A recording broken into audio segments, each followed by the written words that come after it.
With that, I'm going to open up the Littleton Conservation Commission meeting of December 2nd, 2025. Our agenda tonight is fairly light. We've got a number of administrative items at 7:45. We'll jump into the notice of intent for 242 King Street. Any additions or, I suppose, corrections to the agenda? Anything else anybody wants to cover tonight? Okay, easy. Let's start with the minutes. We have, the agenda says the minutes of November 18th. I actually didn't get a chance to take a look at them. Has anybody had a chance to take a look? Any additions, corrections, or deletions to those? I just had a very minor correction on the second page under the Northbridge water quality report. At the very end of that paragraph, it just says to get on a future meeting agenda instead of agenda. And that's all I had. I sent over a few editorial stuff to Lauren and Tim this morning. Just minor editorial things? Yeah, nothing of substance or anything changed. Okay. How's everybody doing tonight? Hey, Carl. Hey, Carl. Hi, guys. So with that, if we don't have any other substantive changes to the minutes, can I get a motion to approve the minutes of November 18th? So moved. Second. There you go. Andrew, Right. do our roll calls for us. Sure. All right. Roll call vote. Carl. Come over, guy. Michael. Michael Livingston, aye. Chase. Chase Gerbig, aye. Kyle. Maxwell, Ed. Ed Fultz, aye. Myself, I. It's unanimous. Very good.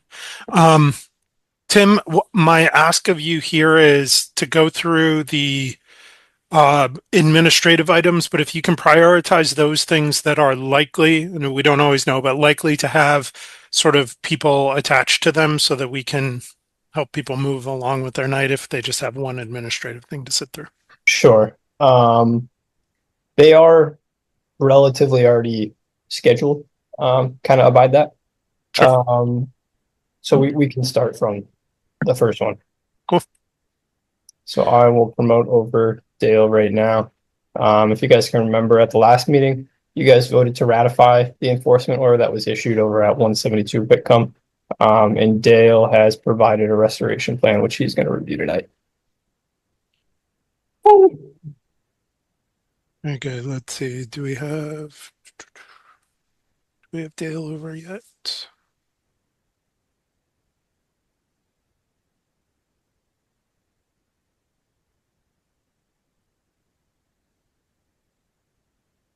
Hi, I just had to rejoin the Zoom as a panelist, if that's the right way to do that. Yep. Sorry, I missed whatever Tim said, but I'm sure hopefully it was all good. Yeah.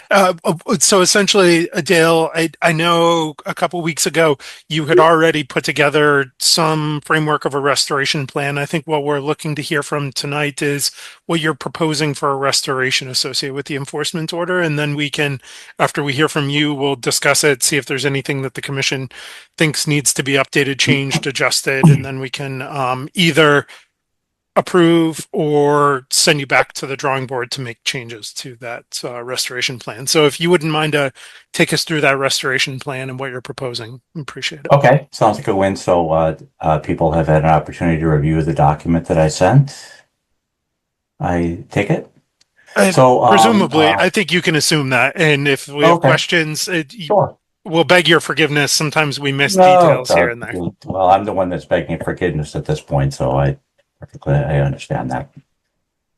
So in my recovery plan, I had proposed doing exactly what Tim asked me to do when I met him last month. Just plan about a half an acre that's impacted where the brush was cleared. It's about 22,500 feet. I can provide receipts. Planning on planting early spring, whenever March comes around and it seems like the seed is gonna stick and start growing, that's when I'll do it, if that's agreeable with the board, of course. And then planning to plant it myself, I can send monthly photos to the committee as the grass grows and begins to propagate and regrow in that area.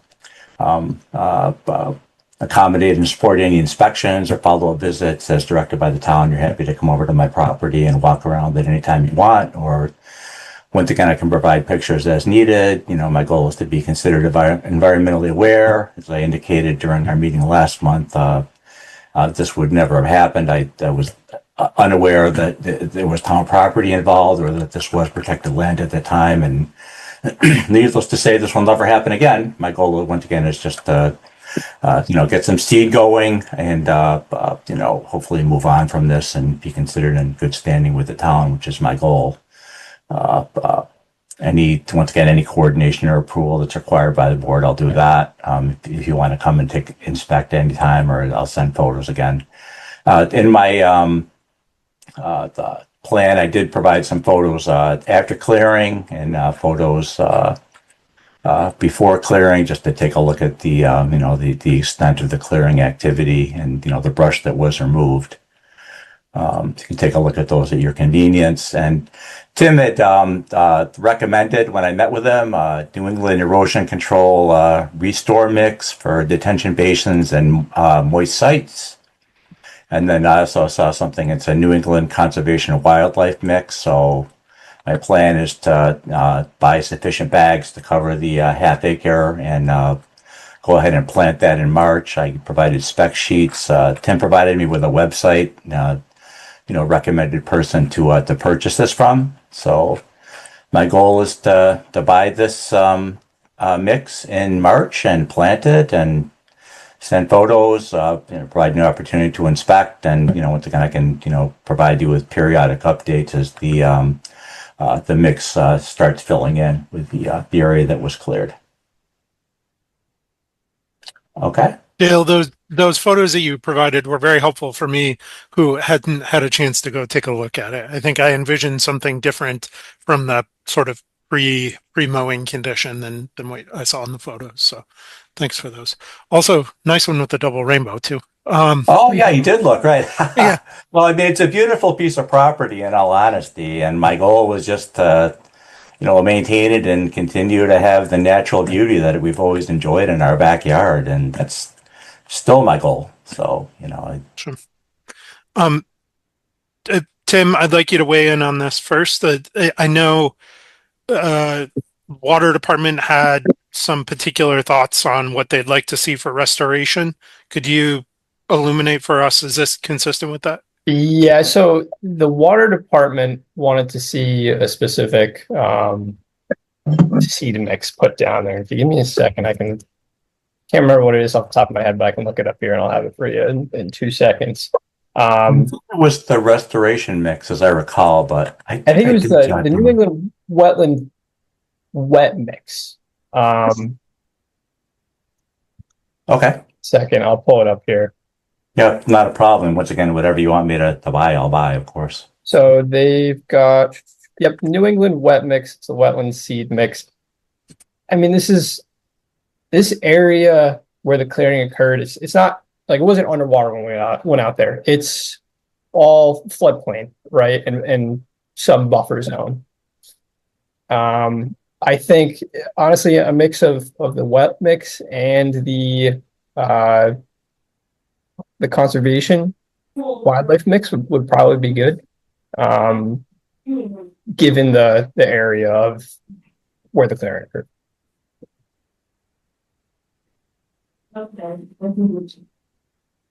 You're muted. Setting aside this specific mix, the Water Department is comfortable with restoration being revegetating with seed mixes, right? Yes. So town council, they still haven't come up with the license agreement yet, but they're going to come up with a license agreement that's going to allow Mr. Cottenham to facilitate the restoration on that town-owned parcel. Okay. Do they have a sense of when that'll be happening? The agreement, I mean. Oh, that should be pretty soon.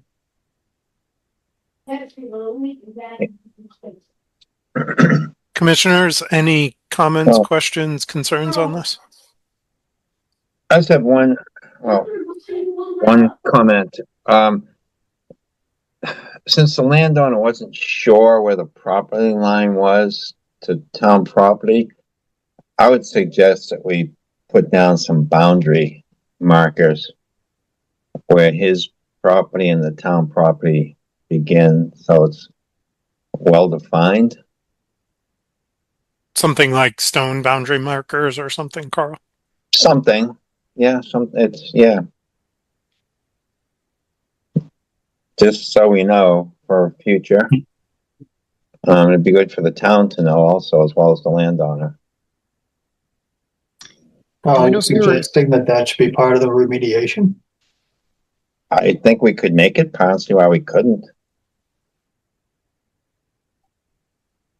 We've certainly required in other enforcement orders boundary markers or similar things, not necessarily based on property boundaries, but based on the site-specific issues. So maybe that's a property boundary, maybe that's a wetland boundary, something like that. I think it's not inconsistent with what we've done in the past.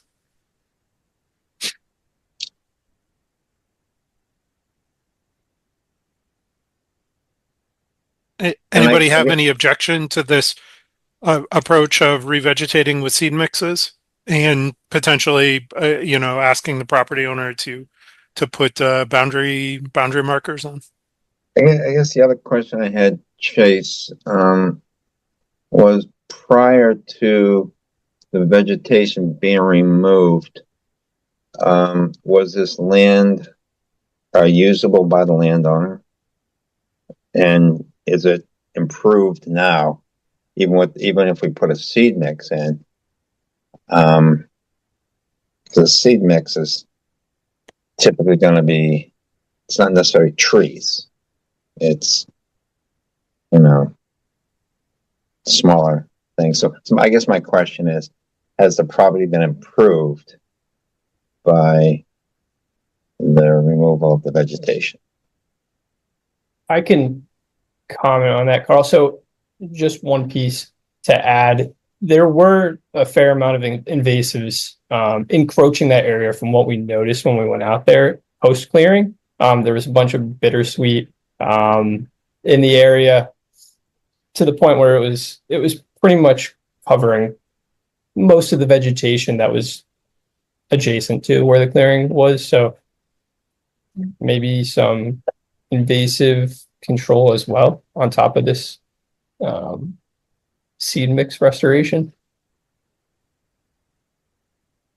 I mean, I'll tell you what I see in this anyway right now is looks like, so these are the before pictures, right? And then this is the after picture. So this area down here is sort of being cleared and mowed.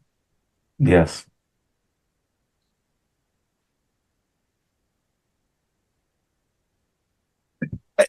I think one of my concerns here is that I do not want to discourage the property owners from managing the invasives. And my understanding is, Dale, that that's one of the things that you were trying to do here. And maybe we ran afoul of some property lines and things like that. But at the end of the day, managing invasives is something that we would like you to continue to do going forward. I think regardless of this enforcement to your order. point, I mean, at this point, I'm reluctant to ever step foot in that area again in my entire life. So that's why I don't want to make this too punitive. And to your point, I mean, I all I was trying to do was it was overgrown with bittersweet and with Russian olives, it just, you couldn't even get through it. And it was just like, you can see my lawn is getting smaller and smaller. I had knee surgery in 2024, so I wasn't able to go back. I had been doing some hand maintenance of it in the past, just, going back with clippers, getting, some of the taller Russian olives. But over a year where I couldn't do anything, it just got to be, oh my goodness, so, that's why,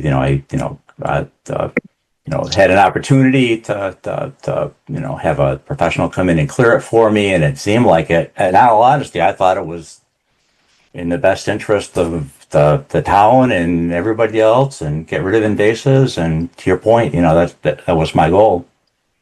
My goal at this point is to get it back to the natural state that it was in. So, one of the paradoxes, and I think one of the things we're articulating here, is that simply mowing to manage invasives can actually be counterproductive because they can take Well, off I know faster. about bittersweets. I mean, I know all about bittersweet. Believe me. I mean, you got to get the roots out too, and understood. Now, obviously, in this area, I would never even consider using any kind of chemicals at all because it's so close to water. So it's all just manual maintenance. To your point, trying to rip it out and get the bigger bittersweet out, and at this point, I think it will be more manageable as a homeowner. And with your concurrence, that would be my goal as well. Chase, I kind of felt the same way. Because certain invasives require removal using certain techniques that you really have to be proficient in. And I agree that sometimes you can get more started by doing it wrong. What I would suggest here is that my recommendation, you guys can disagree, is we go forward with the seed mixes, but we also require, let's say a year from now, an inspection of the property. And if there are invasives that are growing, that we require the property owner to take measures to manually remove those. Given the watershed and so on, I agree that we probably don't want to be treating with pesticides, at least as a first cut. But I think we should also give it a chance to see what grows back. Sounds good. Understanding, however, that Dale is also, I don't know what the right word is, Dale, not invalid, but your knees and stuff that you said are not where you would like them to be. So I'm bringing it up so that we don't put something onerous on Dale. I don't relish the idea of requiring someone to hire someone, but a landscaper can do that too if need be. True.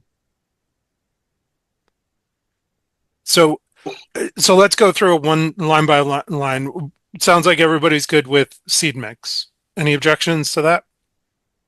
Okay.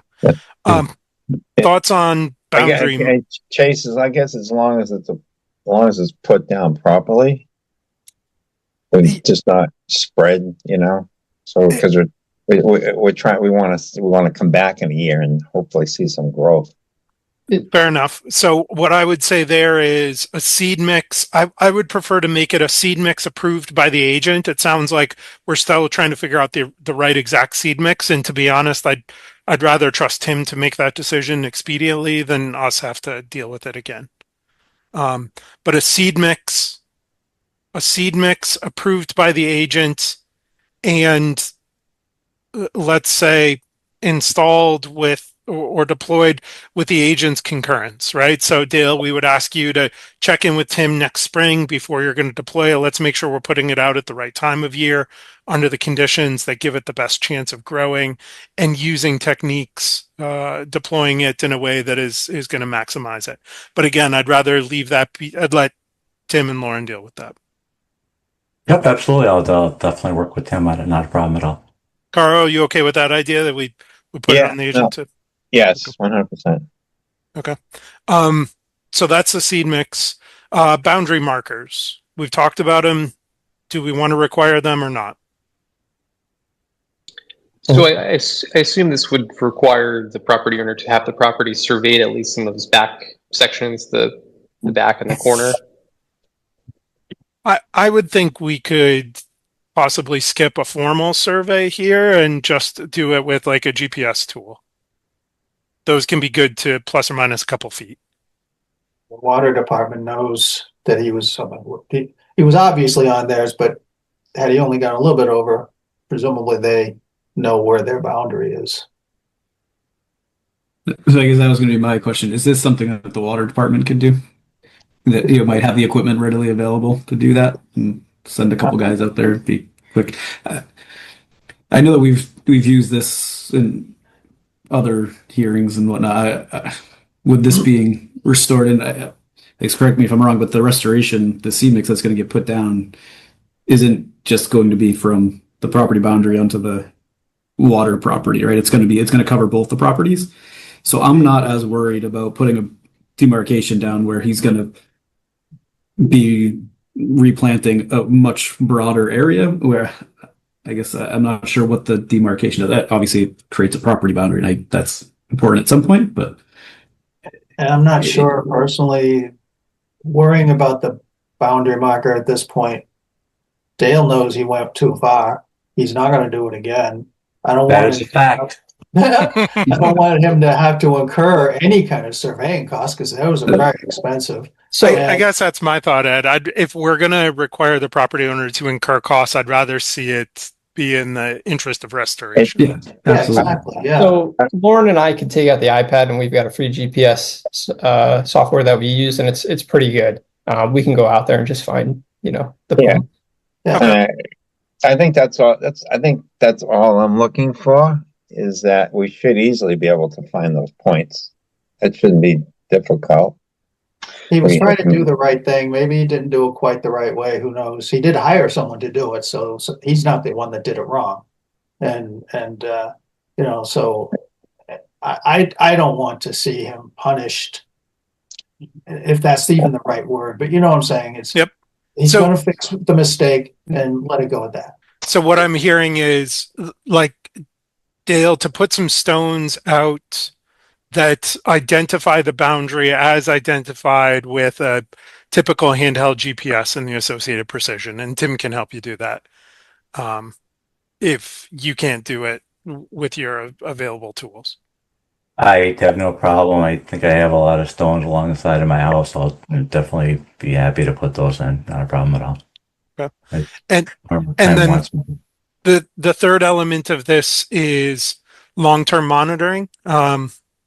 Sounds like we expect the property owner to, at a minimum, report back after a year to ensure that it's regrowing and to give us a status update on the regrowth of invasives. And if invasives are regrowing, that the property owner take some measures to physically remove the invasives that are regrowing. Okay. Well, Is that That- where we're that- at? Sounds good. We Yeah. just holding this to a year? Is this? I mean, Well, that's my plantings are question. usually Yeah. 3-year period, aren't they? Don't we usually Right. 3 years? We do well, 3 years. I'm probably not going to be living here in 3 years, in all honesty. I don't know if that's a consideration or not, but No. I'll probably be selling the house and moving. I'm very close to retirement at this point. I'll probably be selling the house in 2026, 2027, in all honesty. So that's even more reason to have that boundary marked. That was one of my other thoughts, is that if you decided to sell, I didn't want to bring it up but that was my other thought, that at least it gives the new land, whoever comes in after you, it gives them an indication of where the line is. Could that be? Besides, I'm just thinking, could that be more harmful than perhaps good though in the future though, Carl? What if it's slightly off and we're pretty much branding it as the property line, right? If it's not officially surveyed, maybe, Yeah. you know what I mean? Like, I don't want to have, Dale and his family incur any surveying costs to Ed's point. Yeah. But I just don't want to mislead any future landowner saying, hey, Yeah. this is your property line. Because that's up to the buyer to determine. Yeah, all right, I'm with you on that. It's up to the buyer, you're right. Yeah, I think as long as Tim is able to help Dale with where to put the rocks, and Dale's got rocks, then to me, that's more than sufficient. Works for me. So Dale, I do think to Kyle's point, we typically require 3-year monitoring periods. And I think we need to require that here for the sake of consistency. However, there are circumstances in which things have grown back and we can lift that monitoring period early because it's regrown. And if it doesn't, then essentially, I'm not sure how it will work on like the town-owned property, but you would retain some responsibility to make sure that that regrows, or transfer that responsibility to the purchaser. yeah, I would definitely be looking to avoid that at all cost. I would anticipate, based on my experience in my backyard, that when spring comes, things are going to start growing like weeds, literally, and you are not even going to notice that I did anything in June, July. You will have no idea I did anything at all in my backyard. That's kind of what I'm thinking here, because you didn't disrupt the soil. So, I think we should stick with our standard, which is 3 years, but you can certainly come in after it's revegetated and ask us to lift that based on the condition that you observe. Okay.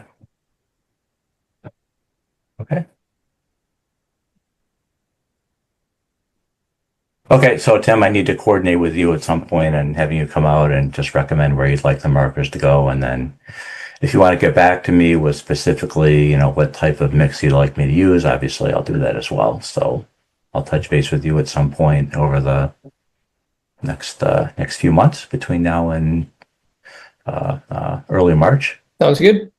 Those are my actions. Is that correct? Yep, and I think we probably need, Tim, a motion to approve the restoration plan. Is that right? Yeah. I move that we approve the restoration plan at whatever the address is, 172 Whitcomb, at 172 Wickham. Thank you. as amended and discussed. As Second. amended and discussed. I'll get that right one day. I'll second that.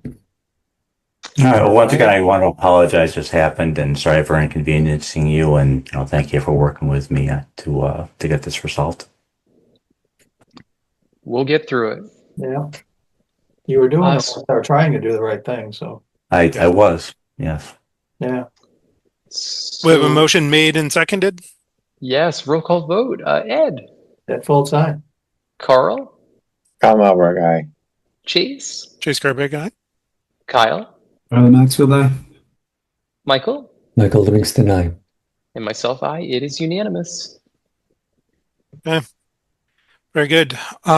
We are now well past our 7:45, so we're going to jump into our 7:45 hearing for 242 King Street. Looks like we have a number, Mass DEP number 2041030. Who do we have? Do we have anyone from Light and Water to speak to this, or just I just GPR? promoted over Yes. I just promoted over Bruce, wrong person. No, that is the right person. Right. Bruce, you're good to go. Hey, Bruce, how you doing? Good evening. Good evening, I don't know Bruce. why my video keeps shutting off here, but I'll try to get it back. There we go. Good evening. Evening. So Bruce Bruce, Ringwald. I know Go ahead. we had this in front of us once and it was just continued administratively. I think probably having you lay out what's going on and what the water department is proposing, or what you're proposing on behalf of the water department, give us a little narrative, and then we can get into a discussion. Certainly. Tim, can you bring up the plan? Yeah, give me a minute.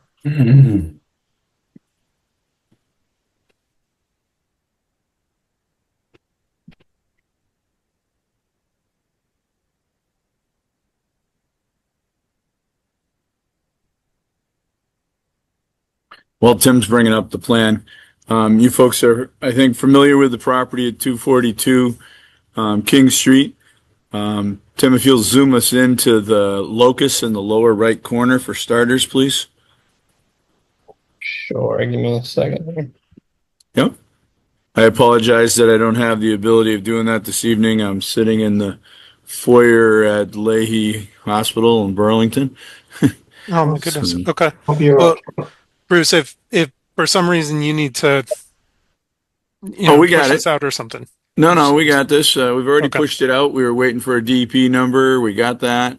Let's rock and roll. So in the lower corner here in the locus, you see the entire property. We're focusing in on the lower right-hand corner of that, which is the existing house that was there and is still there at the property. As you're well aware, because you've done a permitting a couple, 2-3 years ago with CMD Smith for the treatment facility. that exists now, that it's been under construction for the last couple of years on the main portion of this property. And Tim, if you want to bring us back over to the site, there you go, just slide that right over in there. Perfect. Okay, so the existing driveway is off to the left. If you want to go over further, Tim, with that cursor, keep going, right about there. The existing driveway is right about there, and the dashed property line that you see coming back, and then right in the very bottom of this, you can see the edge of the pavement and more or less a property line.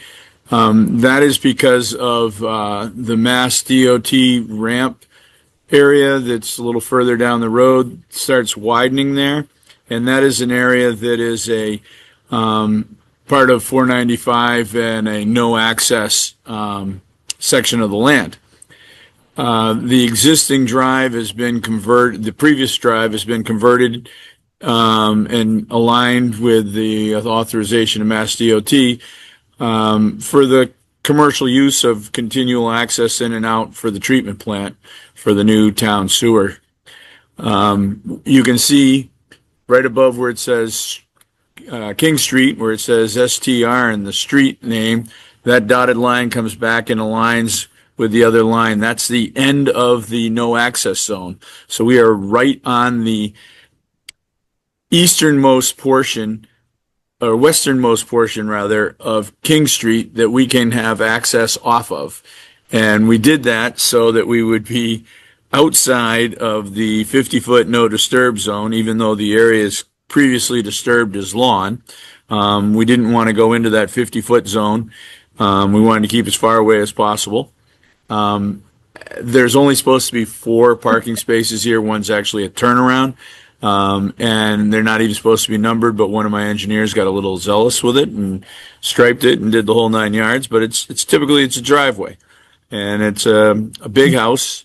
So we added a couple more parking spaces. It has had an apartment in the past in the rear.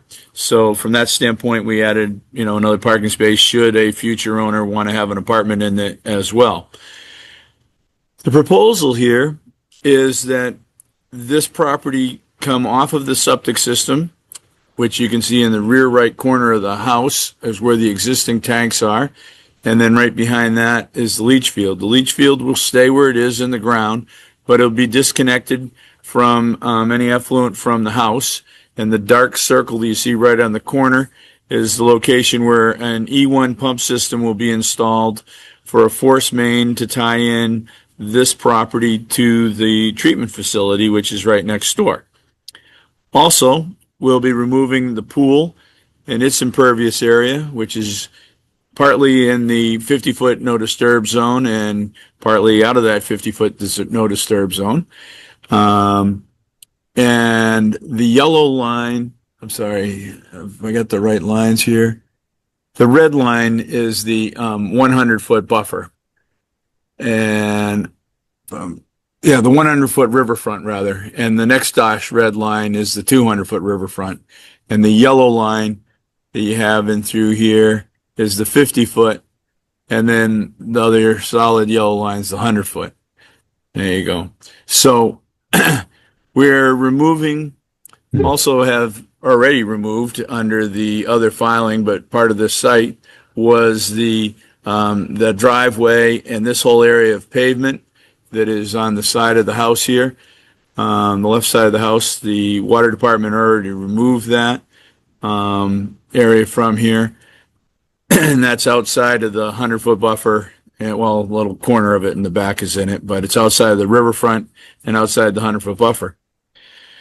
So the proposal is to put in a small residential paved driveway, small in that it's short in length, larger in that it has 4 parking spaces. This is a reduction of a little over 2,000 square feet of impervious area within the riverfront area.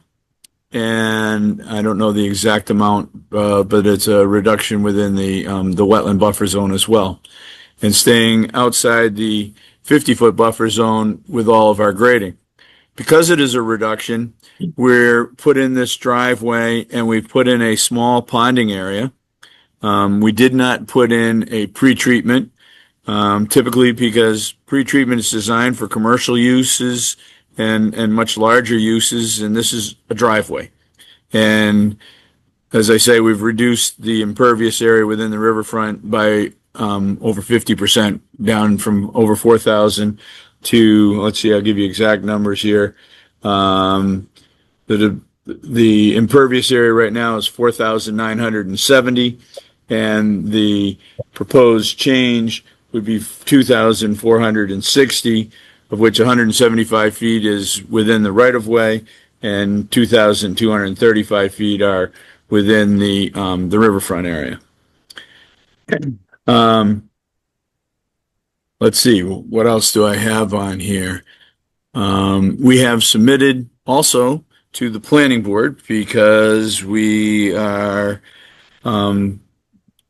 have to do stormwater management under the new stormwater management bylaw, which we have submitted the full calculations showing all of what I've just explained in much shorter terms, and done all of the documentation for the stormwater management DEP forms within the notice of intent, as well as the standards of care, and I can go through those if you'd like, or I can just open it up to you folks for questions.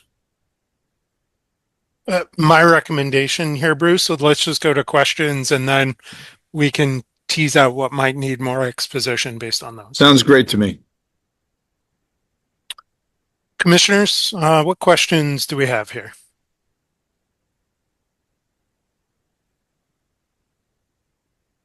I got a few I'm happy to start with if you guys are still formulating yours. What was the reason that the parking lot or the parking area got moved? The existing parking lot seems like it's still within the property boundary. Well, the whole thing is within the property boundary right now. We will be creating a new lot line that will be just to the left or the west of the proposed sidewalk that goes from the parking to the front door and to the side door there. And that'll go up and chop off, and it will be basically a 40,000 square foot lot. The reasoning again was because the new driveway is a commercial use driveway. It's going to have big trucks and other things going down, and they're trying to give them a little bit of screening and separation from the commercial use that is out in the backyard, if you will.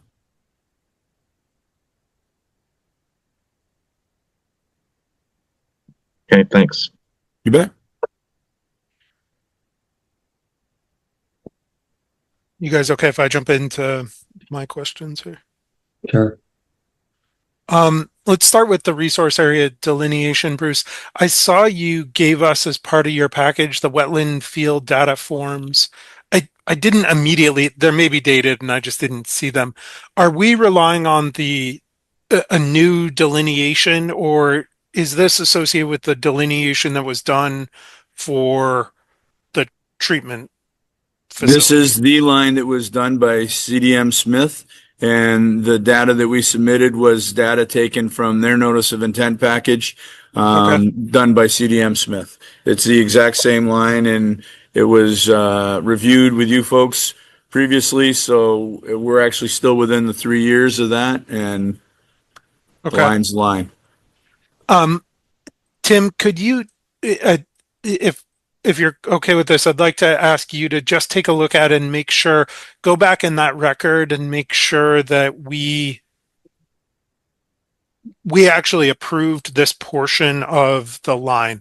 And the reason I say that is the wetland, or I'm sorry, the treatment system wasn't really related to this, so I just want to make sure that we've actually approved this in the past. And Bruce, I have no reason to believe we didn't, but I want to make sure it's clear that we're. So I'm going to take one step more that will make it easier for Tim, because it had been a while since I looked at this thing. when I was reviewing it all tonight. And if you just go to the CDM submission, in that package there, they incorporated an ORAD from that was done prior to their filing. So they did the delineation, did an ORAD, then incorporated the ORAD plus the forms in their notice of intent, and we incorporated the delineation forms and a portion of their report in our notice of intent. Okay, cool. So we had an ORAD before. That makes this really clean. That's kind of what we thought. Yeah. Okay. Good to Yeah, know. and I know on top of that, I actually remember visiting this site and walking that with at least Sarah and Amy, if not others. Yeah, I remember walking it too. The only thing we may have had in mind that we were focusing on the treatment plant. I mean, it was definitely flagged. I just want to make sure that we put the same emphasis on looking at this part of the line as we did for the water yeah, treatment I'm saying area. that because I remember walking through this lawn area. Yeah. There was a couple other features that we were looking at, so I know that Amy has been down there. Yeah. But yeah, it doesn't obviously. Let's have just dot the documentation, I's, cross the T's, make Exactly. sure we're square on the line. Super. Next question for you, Bruce, is whether or not the planning board has required a peer review, because this to me is something that I would like to have peer reviewed, but also, Really? it's pretty common that we, this one. That's fine by me. I have to be 100% honest with you. I don't know how many other people on are looking, but I am blown away by the peer review action that is going on in Littleton right now for single family homes. This one is a single family and mixed in with a treatment plant, so it's a step above. But there is a very large base number that the consultant asked for that is more than the money that we put into the drainage here to review it. And it's happening constantly over and over again, and people wonder why things cost so much, why homes cost so much, why everything, and it's all of this. But neither here nor there. The answer to your question is it is under review right now by Green, Okay. and we're in the middle of that with the planning board.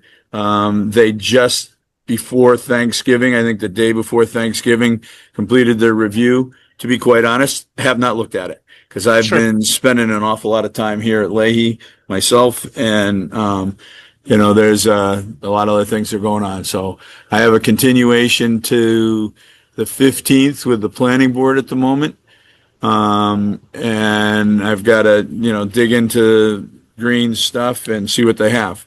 I will further state, without stepping on anybody's toes, but just for the facts, that some of these reviews have gotten to the point where they've spent a lot of their money and then had us spend money on other projects where we finally proved that their questions and things they're looking for were a waste of time and energy and money and not necessary. And so it's getting out of control. So that'll be the end of my soapbox for tonight. I'm sorry. Fair enough. Understood. Nonetheless, it's my opinion. That said, I'm one member of the commission. I mean, if the rest of y'all think we It's don't already need to, being that's fine. reviewed, so it's there. Yeah. I would say though that if the Conservation Commission joins that peer review, Green will probably have a couple of other I's to dot and T's to cross with respect to resource area calculations. Well, we can't and do so the on. resource area because it has an ORAD and we're in that time frame, and I'm sorry, but I put my foot down on that one. I mean, they Well, can go and look at no, it all they want, no, but if no, they're going to sorry, spend more money on it, someone else has got to pay for it. Bruce, you're misunderstanding. I'm not saying the lines. If the ORAD is good, the lines are good, but we are also calculating things like changes of impervious area within those defined lines. Oh, And I they doubt, they can recalculate my calculations anytime they want. and so there will be some added Fine by me. scope associated with the Conservation Commission.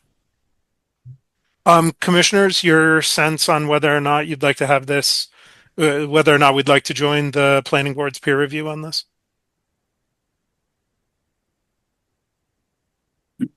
If we're to do that, we need to do it pretty quick, right? It sounds like the review is done, right? So, Right, exactly. I didn't realize that it had gone that far. Are Well, there, they've done their first round. Like I say, we've got to read it and respond back to it. The planning board also wanted us to show on this plan where the other driveway is. I have those plans that I can share with my screen. I brought that on a thumb drive in case that wanted to come up for discussion. I am going to add it onto the planning board's plan, which is your plan. They're one and the same.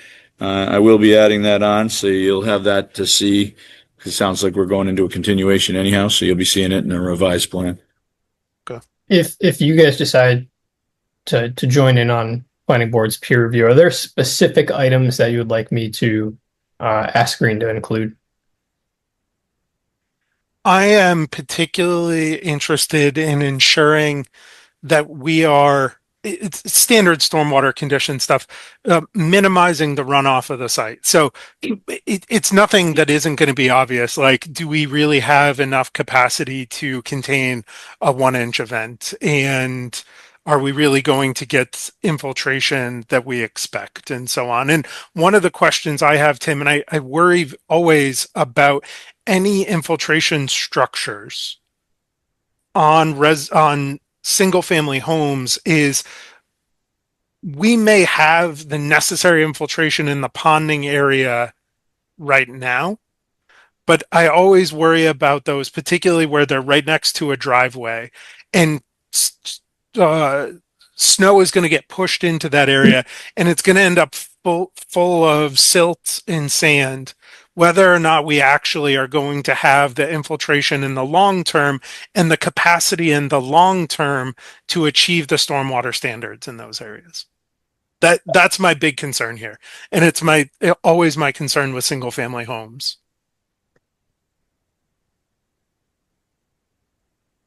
And I'm not even going to respond because we'll let Green do their thing, and then I'll respond once and for all. Well, but that does bring me that you get a soapbox, Bruce, I get a soapbox. Please. That does bring me to another piece here, and that is sort of that idea of worrying about any infrastructure that needs to be maintained in a single family home to manage stormwater. And one of the things, I don't know if we can make you do it, but I'd like to ask if there's ways that you can minimize anything that actually requires O&M, because frankly, it just doesn't happen. Well, that's why we have just this ponding basin. Number one, from the soil test data for the septic system in the back, you can see that it's good perking sandy soil. They had a depth of groundwater 60 inches. They mounted it up because they had a big system that they put into the area. The soils maps indicate it's the same soils all the way to the front here.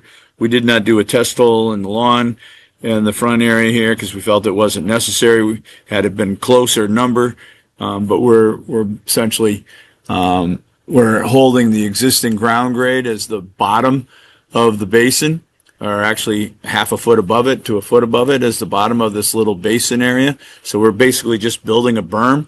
So if there's a 60-inch depth to groundwater, and we need to have a 2-foot separation, 60 inches, we have a 5-foot separation. Then it's just an open area with lawns, so it's an area that can be raked out and, blown with a leaf blower, whatever you want to do. You talk about sediment getting into it. There'll be some, I don't know about you, I don't have a lot of sediment on either driveway where I live now or when I lived in Acton for 30 years on Main Street, and I was, similar amount of traffic at King Street gets. Well, King Street might get a little bit more, but I was right in the center of town on Main Street for 30 years, and, I didn't get very much sediment in my driveway.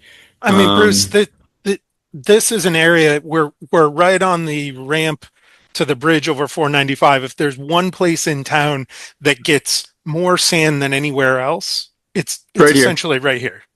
Yep. Fine. So like I said, I am concerned about it. Yeah, we don't have any underground structures. We don't have any things that need to be dug out. This will be lawn, so if sediment is in there, it'll be easy to see, and it'll be something to be easily removed. That's so easy for us to say, Bruce. It just doesn't happen with single family homes. It costs money. So then we don't put anything in. I mean, that's our option, not putting anything in. What I'd like for you to explore is there is there an alternative to this that is equally viable? I mean, part of what I understand right now, it's one contiguous lot, and this is the water department applying for this. At some point, it will be subdivided. I would actually be curious to know whether or not we can push the stormwater into their existing structures and whether or not there's adequate capacity there in a system that will be maintained in perpetuity. So the answer something for you to think about. We've thought about it. Believe me, I don't want to do anything over here. In my mind, we have reduced over 50% the reduction in the impervious area. And so it should just allow it to free flow over the lawn for 75 to 80 feet before it gets to the wetlands. And it's going to get the best treatment ever because it's just over that area. End of day. The basins, when you go through the drainage calcs for what you previously approved for the other site, their stormwater, they have less rate of runoff and less volume post-construction based on what their calculations and what you folks approved. And I took a look at your order conditions that made references to the documents that were submitted. So, that's what there is. So all in all, yes, there's a reduction already, and we're making another reduction now. So the best thing would be just let it be. Can this be tied into their drainage? No. This is downhill. And you want to have a pump put in and a catch basin to a sump to a pump. We don't have the grade to work with there. Maybe I'm misremembering it. This actually sits below those structures. Yes. Well, they may be below it, but you got to come up to the house site. As you can see, this is coming up across there from the brook up. And then over where it says BM number 1, the little square box there, that's kind of like a ridge that goes on back. And then on the other side, it goes down again in the new basins that they've created. And the other wetland that's on the other side of the old barn that's no longer there. So you got to pump it up to get it over there. Gotcha. Fair enough. Nonetheless, take these comments and think about if there is any way that we can adjust these. A couple other things that I know are gonna, and if you come back and tell me there aren't, then you aren't. But please humor me in any case. I've been thinking about this for a long time. I'm getting it prepared and submitted, and working with the water department to get everything that everybody wanted, and I can think about it. But it's not going to change the answer. We're not going to get there. Okay, fair enough. Couple things though that I'm sure we will want to see. So between the driveway and the ponding area, I think one of the things that we will want to make sure is that ponding area is not used as snow storage. What we typically require here is like boulders along the driveway, between the driveway and the ponding area, or at sort of the top of the ponding area, to demarcate that. Another thing that we typically want to see here is an identification of where snow storage is going to occur. Here, I would assume it's probably off the back of the driveway. Yeah, it goes straight off the end or over into the corner off to the right. Yep. I mean, you're going to be hard pressed to plow this into this area, just because it's 14 feet wide. You can't even turn the vehicle. So you're driving in forward. Understood. And if they have a snow blower, then it's shooting over the top of it. Driving in forward doesn't prevent them from pushing the snow wherever they want. No, they could push it off to the side.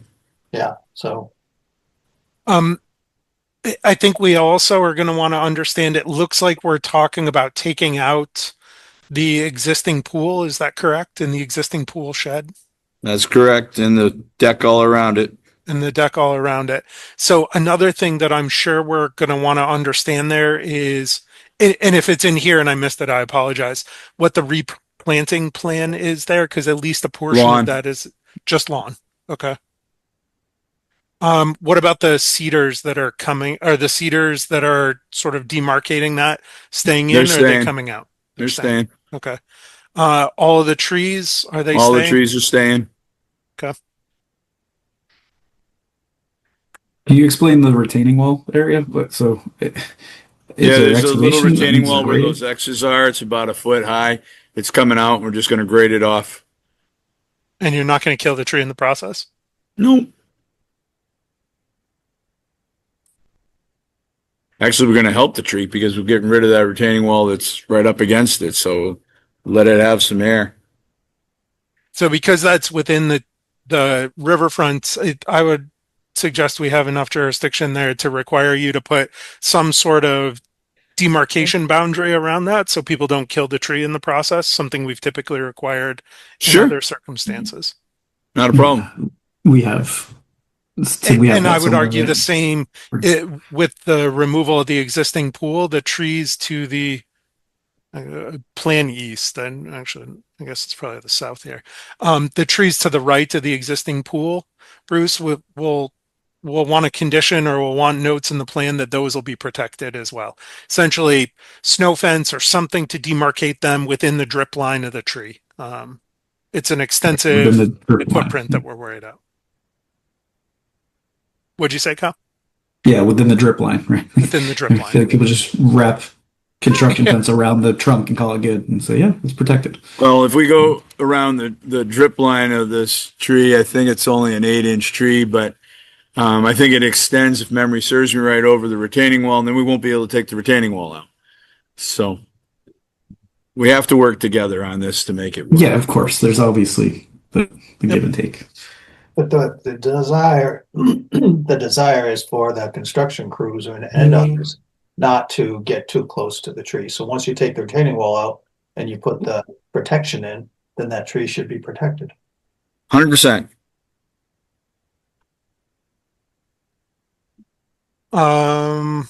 That's just a couple nits, Bruce, in some of the components of like your O&M plan, there are references to Acton, not Oh, my Middleton. goodness. You just take a second read through that. Let's just get the details right. There's a couple notes that were left in there that it references a previous project. Yeah. Cut and paste errors.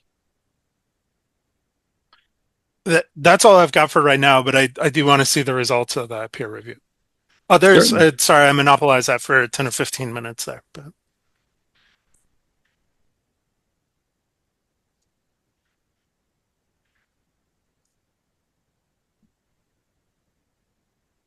Okay. Sounds like there are no other comments right now, Bruce. What we'd like to do with your permission on behalf of the water department is continue this. The question for you is when you think it makes sense to come back in. Not having a calendar, maybe I do in front of me. I'm trying to picture your next meeting, the 16th. Is that right? 16th is our next meeting, and then after that, January, I don't know off the top of my January head. 6th. Yep. All right. Well, let's shoot for the 16th, and because I'm on for the 15th, and if I'm getting ready for that, hopefully I can get ready for this as well. And I will be in touch with Tim if we can't. We'll just continue to the next meeting.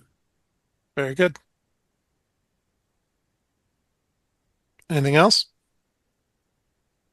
Very good. I'm good. Appreciate it, Bruce. All right, thanks. Thank you guys very much. Thank you, Cheers. Bruce. Take care. Thanks, Good night. Bruce. You too.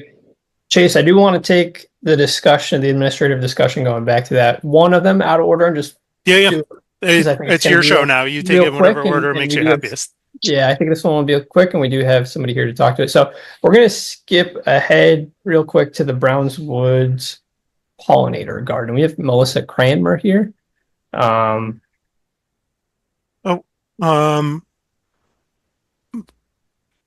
Melissa is moving over as a panelist, Mark Arnold raised his hand. I just want to Yeah. see. Mark, if you should be able to speak, Mark. Yeah, hi, this is Mark Arnold here for the enforcement order for 359 King Street, just so you know. Okay, sounds good. We'll get to you in a Yeah. couple minutes, Mark. You're right up next after this one, Mark.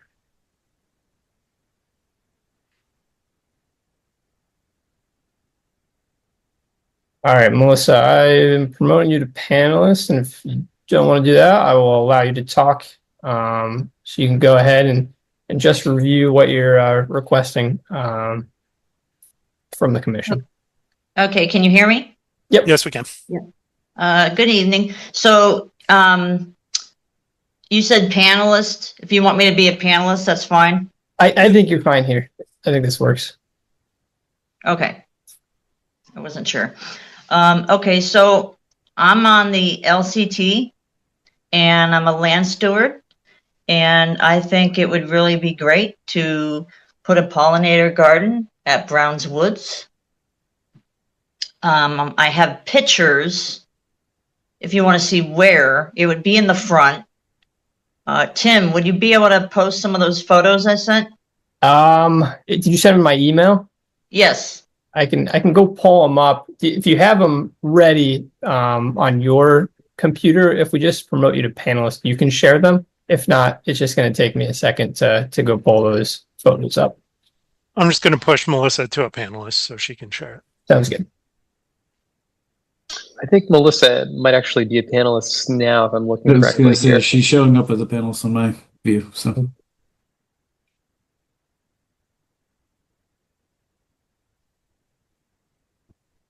Melissa, you should be able to unmute yourself now that you're a panelist.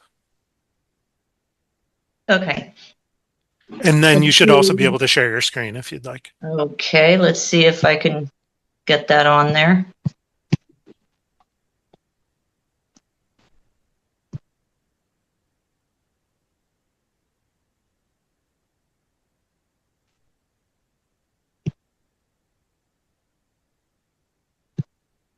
Okay, can you see this photo? Nothing yet. Nothing yet?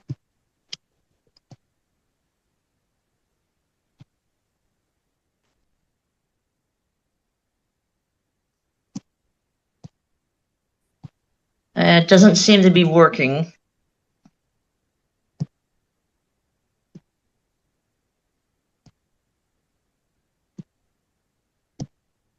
Well, Melissa, why don't you just describe for us what you're envisioning here, and then maybe Tim, while Melissa's describing that, you can find them in your email, and then we can pull them up. But Melissa, why don't you go ahead and just describe it?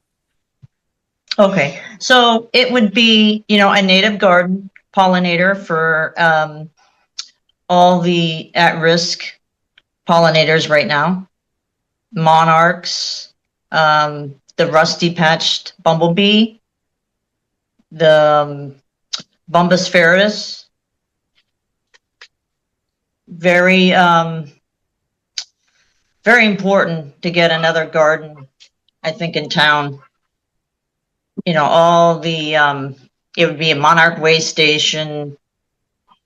Yep, right there. There it is. So I think you're envisioning this, Melissa, on the Tehadawon side of Browns Woods? Is that what I'm looking at? This is like the pull-off area? Yeah. That's a nice open area. That would really be nice to put a pollinator garden there. Are you picturing back here, Melissa, or closer to the Tehadawon Road? Well, in that whole area, the whole grassy area. Just this whole grass. Okay. I mean, it doesn't have to go, if you don't want it to go past that sign. I mean, would you have a problem with it going past that sign? Like closer to like the view of the camera?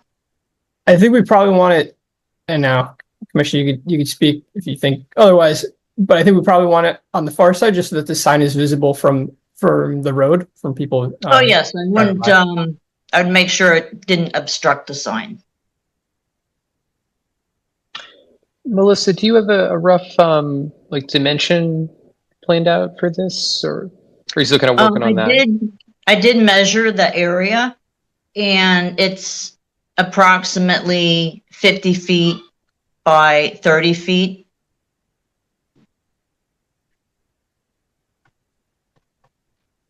Okay. And so, Tim, help me out here. Are we just taking the commission's temperature on this, or are you looking for us to give you a thumbs up so that you can manage the implementation? Like, essentially, what specifically is the question from? So Melissa's offering to yeah. Yes, I want to. I want to install the garden. Just giving you know, approval. Erin Jade, she put in the garden at Bumblebee, and I've been helping her with that. And I'm just really into gardening and really into trying to save the pollinators. And I just think it would be so great to, I'm trying to make a corridor, really, pollinator corridor. I think it's a great to really idea. Really bring up the numbers of the pollinators that are at risk. If you guys get a chance to go over to Bumblebee, Erin Jade's garden is amazing. She's done a great job there, and Melissa, thank you for helping with that as well. But yeah, I mean, I think that would be great at this particular site. I'm just curious more like how it would be laid out. I don't know if possible, maybe we could do a couple stakes and maybe drive by. How will it be protected? Oh, you want me to put in stakes? I could do that. Yeah, I think that'd be great, just to kind of give us a rough idea of where you're thinking, Melissa, and then we can go from there. My 2 cents would be to go even one step further than that, and presuming that the commission is generally supportive of this, essentially empower Tim and one commissioner to work with Melissa to make this a reality. So that, Melissa, I love hearing about these projects, but sometimes having to wait 2 weeks to get an answer on something can slow you down. I'd rather, frankly, my 2 cents is empower someone to make decisions with you, and we go forward and do it. Mm-hmm. Yeah, I'd love to get started this spring. Commissioners, what do you think of that? Is someone willing to sort of step up and be the commissioner liaison here to work with Tim and work with Melissa on this? Yeah, I'd be happy to do that. That works. Okay. Tim, do you need? I got It seems like. question. Oh, go ahead, Carl. Melissa, what is the success of the garden at Bumblebee as far as attracting pollinators? And would you be using, if it's successful over there, would you be using the same plant structure? Yes, it is very successful, and I think it's 3 years old now, maybe. I'm trying to remember, but I would be using Dr. Robert Grieger's preferred plant list. He's down in UMass at Dartmouth, and he has studied the pollinators for many years. And he has a list of the preferred pollen and nectar for the at-risk bumblebees, which are the Bombus terricola, Bombus ferretus. That's Grigier's list is like the gold standard for. Yes, Yeah. yes, definitely. I would be using all those plants. And would the Conservation Commission be responsible for purchasing these plants? How would it? Oh no, I will be taking care of that on my own. Yeah, no charge. Okay. To be a donation, basically, to the Conservation Commission. Yeah, it's kind of like because I'm a land steward, it's part of, that's how I view it. Okay. Is another Thank you. extension of being a land steward. Thank you for explaining that. So Chase, I think what you're about to ask is, do you need to vote? Yeah. Do you need a vote on this? I don't think you necessarily need to vote. You can vote if you feel more comfortable. That way we have it on for the record, but I don't think we need one. Well, let's not add formality where we don't need it, but I do want to emphasize, Melissa, please pull in Tim and pull in through Tim, Michael, so that we can get things like, it sounds like folks would like to understand what the boundaries are. Maybe we put a couple stakes in, make sure that the planting list sounds like we're working with really great planting list, but let's make sure we're comfortable with that, but I think what we're saying here is Tim and Michael can work with you to make those decisions.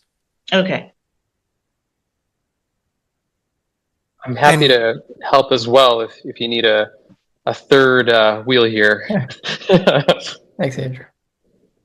Yeah, Perfect. I love basically it. it would be all the plants that Aaron already has at Bumblebee. And then there could be, others as well, because I want it to be, also for monarchs. So I'll throw some in there that are native plants. Everything's going to be native. Yeah.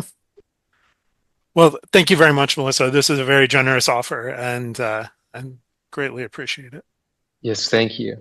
Look forward to seeing what this looks like. No problem. Good luck. Okay, thank you. Thank you. All right, I'm going to promote you over now, Mark. And if there's anybody else, Dwight, I'll promote you over. I'm not sure if Eric's with you. If he is, let me know. I'll promote him over as well.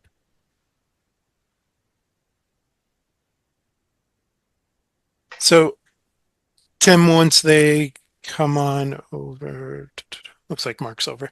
Tim, do you want to take 30 seconds and set the stage for us on this, and then we'll ask Mark to jump in? Sure. If you can remember, there were trees taken down within the buffer zone. This was back in early fall. Dwight came in, met with the commission, talked about having the restoration done under a notice of intent and order of conditions, because there was other development plans with the property that were going to take place. And so Mark submitted this restoration plan and asked to go in front of you guys at this meeting, and he's going to review it with you. Okay. Sounds good. Appreciate it. Mark, are you able to walk us through the restoration plan? Absolutely. You should be able to share your screen and everything. Yep.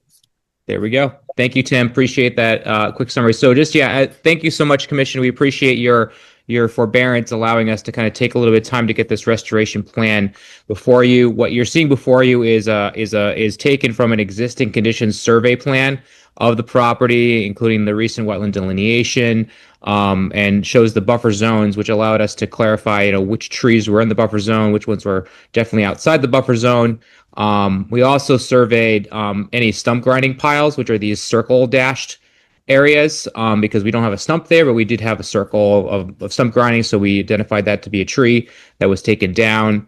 But we appreciate the time that we were given to kind of put this together. Although it wasn't a rapid response to enforcement order, we think it's still appropriate to get these trees in a reasonable season in the spring or this winter, depending on availability of the suppliers. The notice of intent for the property is going to be delayed because the engineering is still working on some stuff. So we wanted to get this plan before you, get it approved, so we can implement it when it's ideal to get in there, and maybe even you get frozen conditions, to be able to get in there and get these remaining stumps ground down. So that way we have a field and not exposed stumps in the middle of the field. So just to walk the commission through these conditions, all these trees were taken down within an existing agricultural field that was used for pasture land. So this wasn't a natural buffer zone. This was a buffer zone that was agricultural use. Basically, you had standalone trees, no shrubs.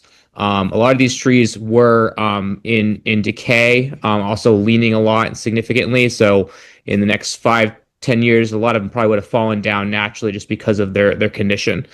We did identify in the buffer zone 43 trees that came down. 15 of them were in the outer or in the 0 to 50 foot buffer zone, and then the other 28 were in the 50 to 100 foot buffer zone. And so just to clarify, in terms of the context, your no disturb zone versus your 50 foot to 100 foot buffer zone, trees in the 50 to 100 foot could have been removed under a permit, but the ones in the no disturb would have definitely been probably prohibited by this commission, even with the existing use of the property.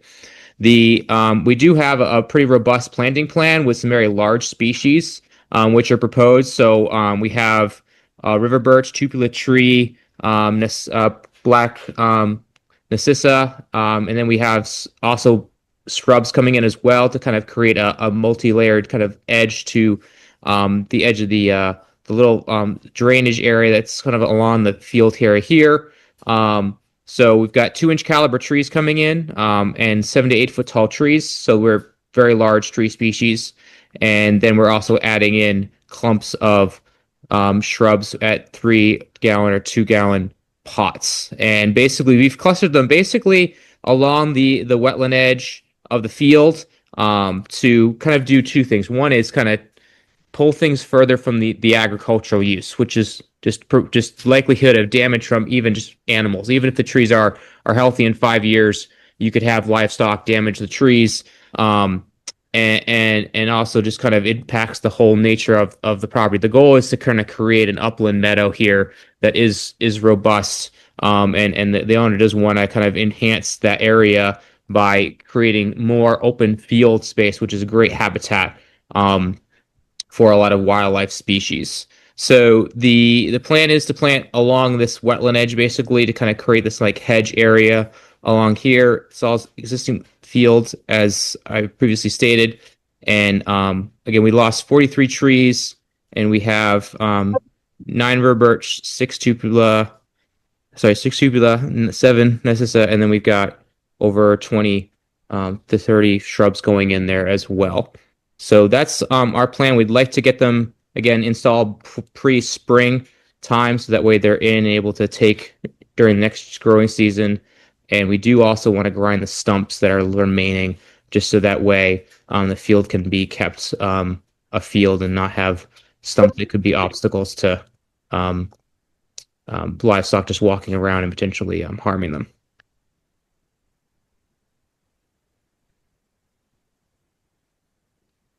So that's generally it. It's a pretty straightforward in terms of this was not again natural buffer zone that was clear cut. It was all field and pasture inside an enclosed fenced area. So, and the only thing that was taken down were trees.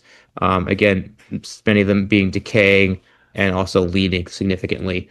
So we do feel that this is a better way to protect the edge of the wetland and that buffer zone fringe, while also kind of balancing the ability to have a more upland meadow space in Littleton that creates better habitat for different species. And Mark, how many trees are removed again versus being restored? So we had 43 trees were removed, and we're planting back 24. Right, sorry. Oh, more than that. It's 20. Well, 20. Yeah, 20. Sorry, 20. It's I'm sorry. I'm doing my math wrong. So it's 22. 20. It's 22. 22 trees, and then you have 40 shrubs. Right? No. I'm sorry. I'm blanking out. It's 30 shrubs. 30 shrubs. Yeah, 22 trees, 30 shrubs.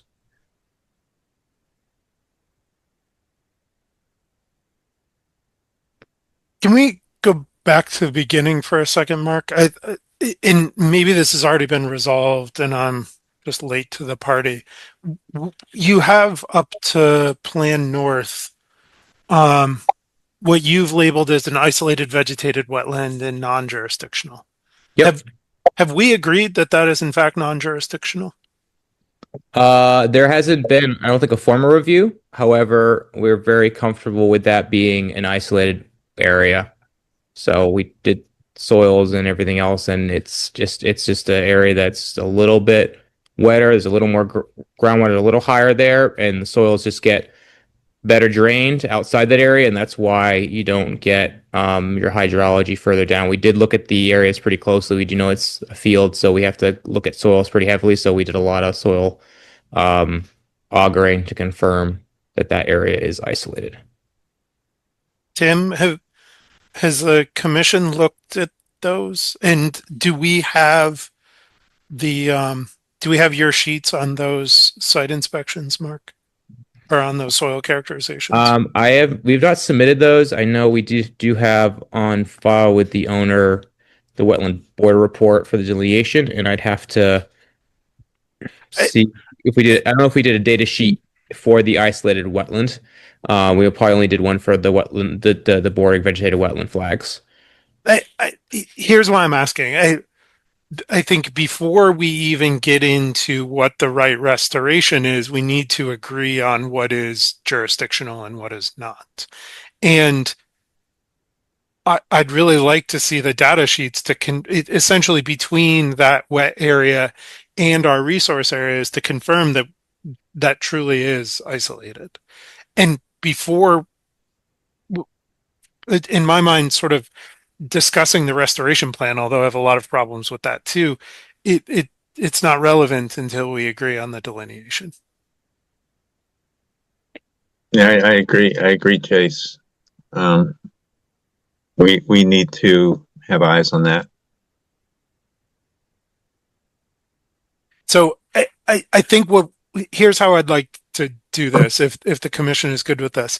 I think we can discuss the restoration plan. I do not think that we should move forward on the restoration plan. I think we can give Mark some important comments that he's going to need to consider in any case.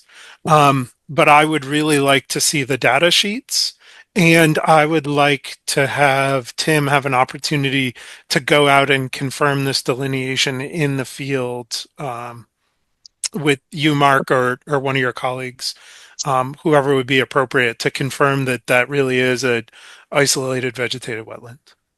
It is as long as Tim feels comfortable making that determination. Some of these determinations, especially in this area, can be very difficult. But that's just my 2 cents. Yeah, no, fair enough. Yeah, if Tim needs additional information, that's totally understandable. I think in this situation, it should be pretty straightforward from a soil standpoint. The colors will tell you the tale pretty quickly. Okay. Here's how we could do this, Carl, because I'm receptive to what you're saying, and I mean, there's big bold letters on the front of our website that says, everyone should presume we're going to subject them to a peer review. Tim, to the extent that you go out and you feel like you're not sure, then just let us know and we'll go down the path of actually retaining someone to do a peer review. If you think it's an open and shut case and you're really comfortable with it, Tim, then I'm good with your opinion. But Sure. But I think we need to understand the delineation before we do anything else. Sure. I would suggest we should coordinate that as a site walk if any commissioners want to go with Tim on that site walk. I probably won't, but what's the pleasure of the board there in terms of attending this? If Tim could let us know when that's going to be scheduled.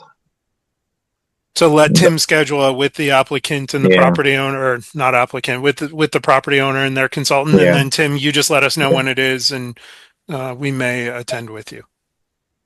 Sounds good. Okay. Sorry, Mark. I know you're talking about the restoration plan, No, I took us backwards, not forwards. No, it's fine. It's fine. Again, it's a good question. So we're glad to just clarify that in the field. And again, we did look at this closely. We took a lot of time actually out on this site because of just the uniqueness of it. It's got a lot of quirks to it. So therefore, it took a lot of extra delineation time than expected to make sure we actually felt like we got it actually right. Fair enough. So I do like your species that you chose. They're all good species from my perspective.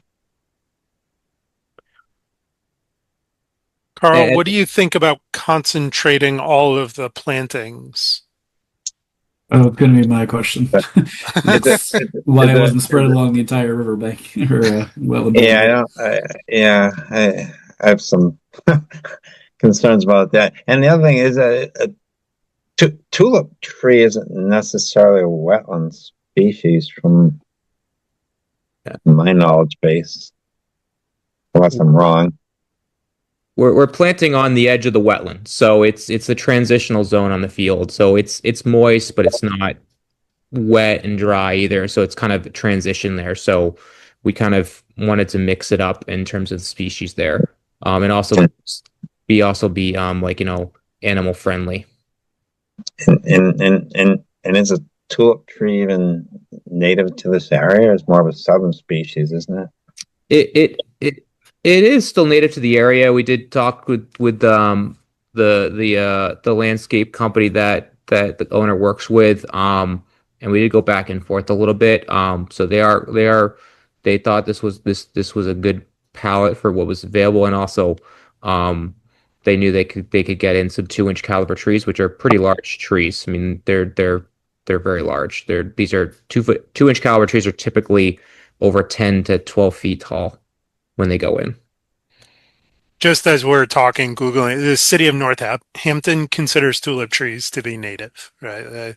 Their languages, they're present as far north as Massachusetts and are native to eastern North America from Massachusetts southward. So, Okay, so we're on the fringe, but that's okay. Tulips are back upland, so they can be found in wetlands, but most of the time they're not. That's right. That's what I thought. I don't think it's maybe not particularly appropriate for this area, but we wanted to talk about the plantings all online, so people should discuss that too. yeah, I mean, I think at the end of the day, we've got to decide if we're comfortable with concentrating all of these and however many or what types along the wetland line versus where they were taken from. That to me is a threshold question.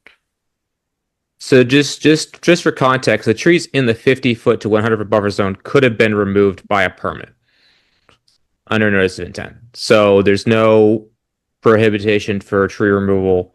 It's not a no disturb area or anything else. So we did have a lot of trees in that area that did get taken down that could have been removed by a permit. So we didn't get a permit. We understand that. So that's a little bit there. And then everything in the 0 to 50 foot would have been is in part of your no disturb. So, but we're also taking into account that we are within an existing fenced field. Mark, though, I think you're overstating it a little bit. Yes, they could have been taken down by a permit if we reached a determination that their removal would not have a negative effect on the resource area. There's a really important sort of qualifier to that. Yeah. So I'll leave that point there. I think we would have had a strong case, but either way, we did plant more than what we lost in the 0 to 50 foot, and we are planting trees, also adding shrubs to this, which I think is important along this edge. And the applicant also is planting large trees. So these are very expensive trees to install. These are 2-inch caliber trees. These are not 4 to 5 foot tall trees or little trees you get from New England wetland plants. These are coming in big burlap baskets that take a lot of labor and cost to install, let alone purchase. So these are actually good size, and I think it's smart to plant this size in this field because you could do small plantings and risk them even being lost after 3 years of monitoring versus planting in larger stuff. So the applicant is expending a lot of money to propose this size planting, but I think it's appropriate in a balancing what is here and what was here. Again, this wasn't a natural buffer zone to begin with. I would suggest for the commission, though, our question really should be if the property owner came before us and said, we would like to remove the trees that were removed and we would like to replace them with these plantings here, would we have allowed that?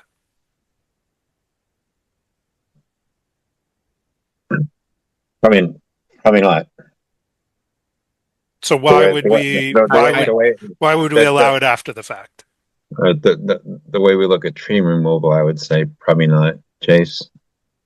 And so yeah. I don't believe your bylaw has any tree protection in the 52-foot 100-foot buffer zone. So there's no. There is sort of the whole Wetlands Protection Act, though. Yes, but there's no performance standards for the buffer zone either. So I mean, we typically very close. We would then look at the wildlife benefits that these trees. That's typically what we start to look at. What are the benefits that these trees are serving, and we can get at it from that angle too. I don't think your bylaw protects wildlife habitat in the buffer zone, though. The Wetlands Protection, Massachusetts does. right? That is one of the core concerns of the Wetlands Protection Act. I can pull it up and read it to you, Mark. And just Jace, just so you know, DEP has a DEP guidelines about wildlife habitat, and it's very specific about that wildlife habitat is only within a wetland resource area. So the buffer zone is not a resource area. So either way, we have diversity. We have shrubs and trees, including fruit-bearing species and flowering species that are being added to this area. Large caliper.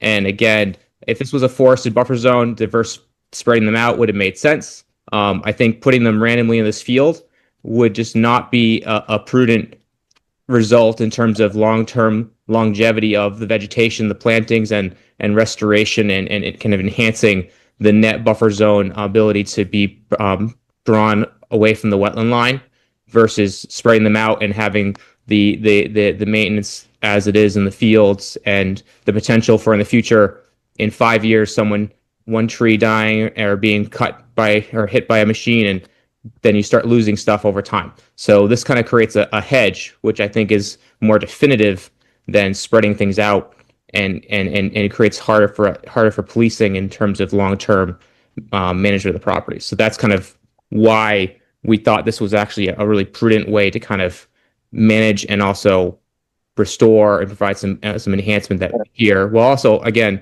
allowing for the agricultural use of the property in a way that would be better for the net resources in the state of Massachusetts, which is we're losing a lot of agricultural land here, and this is a prime property to be able to continue to use that for agriculture. But the reason the trees, we probably wouldn't have allowed the trees to come down if the ultimate target was improving agriculture in that field, making it easier to run a tractor through it. I'm feeling like we're feeling in a position I'm defending something, Chase, that was an enforcement order. I'm feeling in a really difficult situation. What's the ultimate use of this field? I'm still confused. It feels like you took a whole bunch of stuff down in the field, and now you're trying to put everything on basically a hedge in the theory that it's better for the field. But isn't there a construction plan somewhere in here also? There's no construction proposed in this backfield. It's planned to be kept as an open agricultural field with livestock. We've got so why not just put the trees back from where you cut them? Why is there such a long-winded discussion about being on a hedge or being in the field? You took them out of the field, put them back in the field. That seems to be a pretty simple answer. So from a perspective of a few things, one is if it is the 50 to 100 buffer zone could have been permitted and taken without mitigation. We feel that you didn't. So we know we didn't, and that's why we've mitigated additionally. And you can't go and say it would have been. No. It wasn't. So therefore now we're dealing with what you did do. So and again, the use of this field is agriculture. They've had livestock in this field. They have plans to bring in more livestock into this field to actively use it. So there has been active equipment in this field for decades and decades. Which could have been included haying and mowing and cutting. So this is not a tall grass meadow field. This is a agricultural field with very low grass growth that's been mowed or maintained interior to the fence line, which it encompasses the whole back field area. So these trees were all within a agriculturally fenced field, and so we're thinking about the long-term functionality of an agricultural field with livestock and everything else. You can have these trees survive 3 years in the middle of a field, and there's the potential of them being hit by equipment and there was the potential of the other trees being hit by equipment also, wasn't there? There was, and some of them were damaged, some of them were dying, some of them were leaning already, And so the stumps showed definitely evidence of a lot of decay in a lot of the trees. So the in terms of the loss here, and again, we're taking long-term functionality, and if this hedge is planted as it is, it's going to be a very definitive nature for everyone to remember. That's where the native hedge was, and that should be maintained as a native hedge with trees and shrubs. So that way, we've kind of a defined area for the field, and also allowing the field to be just more open for the use of the livestock and the vegetation to grow in a more open sunlit area versus shaded areas. So that's what the owner would like as well, just because I think in functionally from an agricultural standpoint, that's a lot better than having these kind of little thickets of trees in the middle of your field. It really does not improve the active use of the land. How many acres is the entire field? 6.5. The property I think is 6.5 acres. So the back field I'm guessing is probably on the order of 4.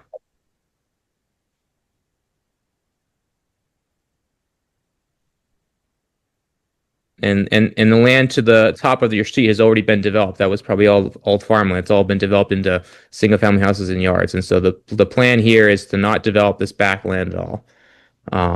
The goal is to keep it as an agricultural field and keep all the development on the front side off King Street. So that's something that is rather generous for the owner at this time, rather than pushing for development in the back. You've talked about cows and whatnot, but I also heard you say it was going to be a hayfield. It's been used in various ways. There's been gardens, but there's been active gardening back there. There's been livestock, hay, definitely in the past for sure, based on the aerials. So it's been used in multiple ways in agriculture, and that's often done. They'll rotate through livestock and hay and stuff like that because of natural fertilization and stuff like that. So there's natural different conversions of agricultural use which enhance the land and ensure that you don't deplete soils and stuff like that.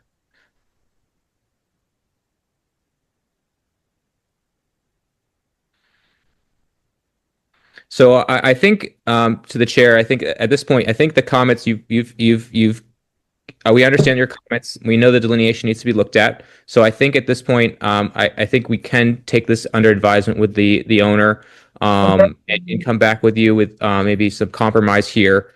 And while we're doing that, we can get the delineation kind of understood, and that will allow us to kind of have better clarification as a whole.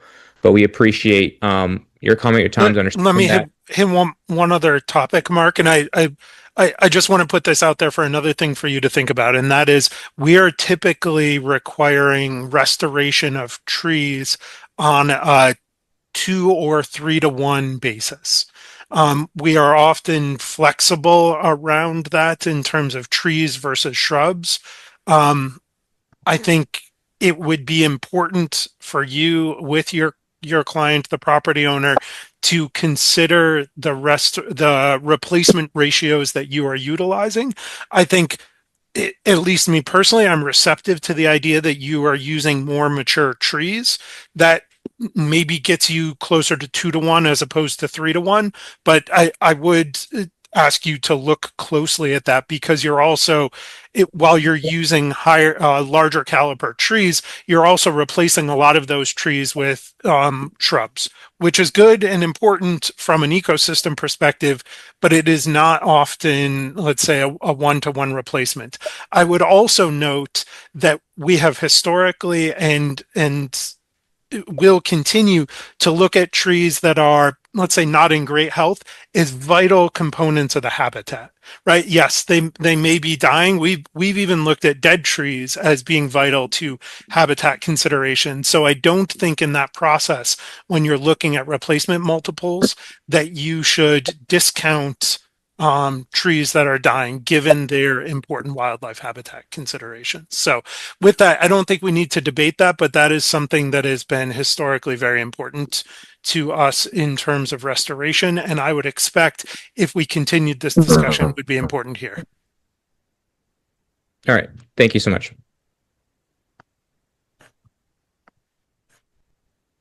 Tim, you want to take us on to the next one? Sure thing. All right.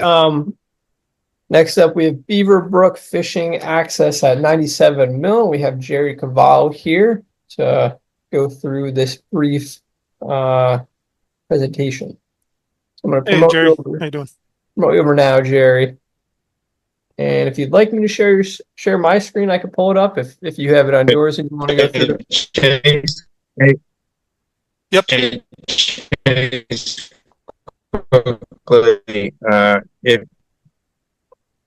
Hey, Carl. I don't know if it's me or it's you, but you're breaking up a bunch. No, it's Carl. I'm hearing the same Hey, breakup. Chase, can you hear me? Yeah, can hear you. Oh, I'm having we lost power at our house. Oh, Oh no. not a good night to do that. Did you guys get that? No, we didn't really. We heard that you lost power, but that was about it. Stay warm. Yeah.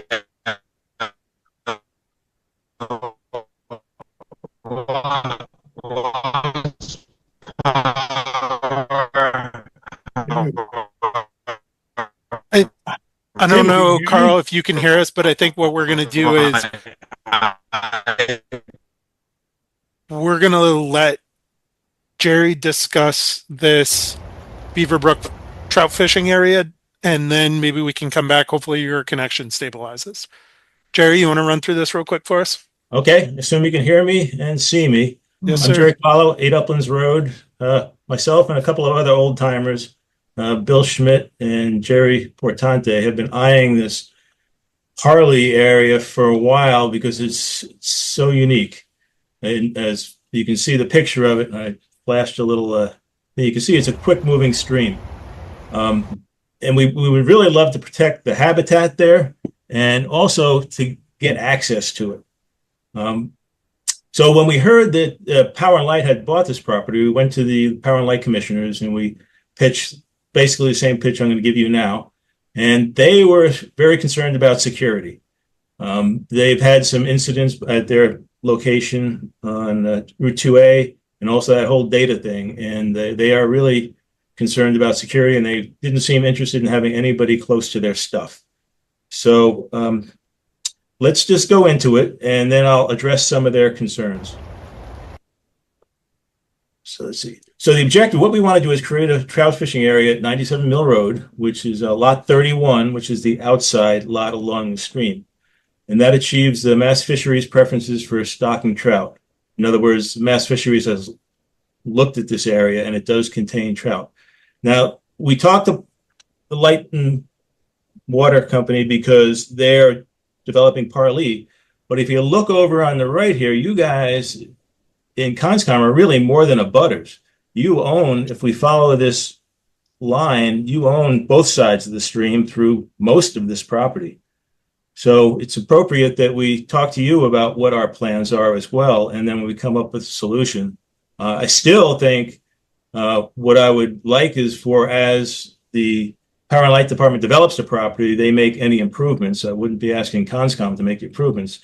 But if this tax map is correct, following the blue line for the stream and the brown line for the property line, it appears that your property line goes over onto their other side of the brook. So that's the objective. We want to create a trout fishing area. Why do we want to do that? Well, first, Mass Fisheries. I talked to Fisheries, and they have 3 priorities for stocking trout. One is we have to put up parking signs for fishing access. Another, we need access to the brook. And the last is we need adequate trout habitat, which we are very close. We have adequate trout habitat, but it does need some improvement. And there are a couple of things here we want to improve on. And we can talk about that a little later. Other benefits, I think I mentioned this last time I talked to you guys. Right now, the state stocks occasionally over the state highways, 2A and 119. And you guys, we all know that Route 2A, at least, and 119 have gotten crazy with traffic since Devon's development has come on strong and Air is getting a lot of commercial areas. So we'd like to get the people that fish there, that are allowed to fish there, and move them over to the Parley property. And let's see, preservation of Mill Stream Bank. Yeah, so I walked it a couple of weeks ago on the Mill Hill side because that was one of the comments I got from you folks last time. And the trail for Mill Hill goes up through the uplands. So you have to cut down, and it's a lot of lowland down there. And it's kind of hard to get through. And even this time of year, it's a little bit soft. Whereas the other side is totally disturbed, ecologically compromised, you might call it. There's concrete sticking out of the ground. And I think just running maybe a gravel path up there and flatten it out and cutting down some of the smaller trees, and we want to leave the shade. Anyway, what the objective here is we want to create a plan and have the Light and Power implemented as part of the development of the property. So they also talked about an alternate site. And if you look on the left-hand side here, it was the area we were just talking about before where this treatment plant is. Once again, if you look at the lot lines, you see that the brook is encompassed in this area by lot 2, which is not part of that property.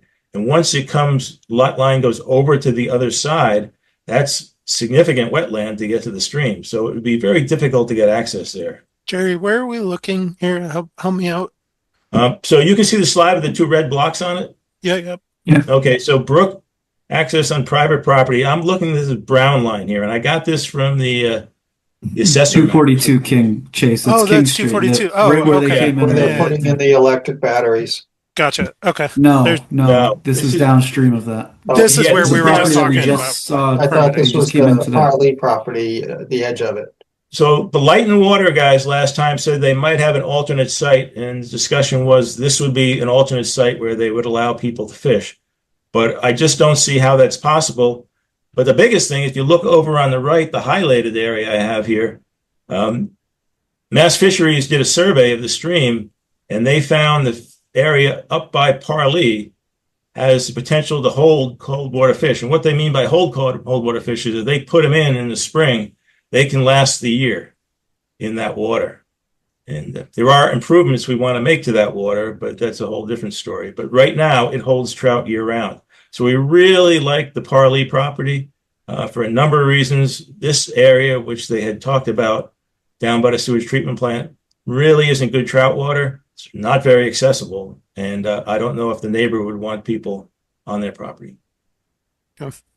So the other thing I got from Power and Light, they were talking about security. So I did a little look, and there's 2 other best sites that are done by municipal power companies in the area. And one on the left is in Groton. And you can see it's very close to where the 100-yard dash starts. And there's lots of people there. This is a school. This is the best site, and lots of people around. The other one is on the right. It's in Wakefield. And they have what's called Energy Park, and it's right between 2 high schools. Here's the athletic fields, and you can sure a lot of people are coming up and down this road and seeing it. And this is what it looks like. And when I first talked about it, I thought we were talking about like air, where you go up there and there's high tension lines and things are sparking, and it's nothing like that. So I'm not really sure why this is incompatible with having access to the enjoyment. So the plan was to talk to you folks because you're abutters. So the next steps, we wanted to talk to you because you're abutters. And then, remember how the town actually voted for the Communities Act. What do they call it again? The MBTA Communities Act. They're going to be up to 1,200 multifamily families living in multifamily houses that we have zoned for. And, these people are going to need a place to go. They probably aren't going to have backyards. So we really need to work hard to make more open space, which I know is what you guys do. But this is a site that's very unique and gets kids off the streams and go for a walk. And it's a beautiful babbling brook.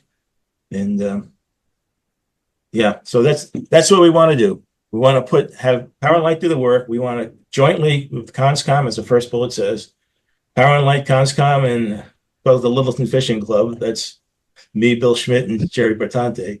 Figure out how we're going to improve the habitat and access. And what the state said they wanted is they want some signs. And they want access to it, which means you don't have to beat through the brush to get there and you're not in your ankles in wetland. And then have the water department do the work as they're improving the site.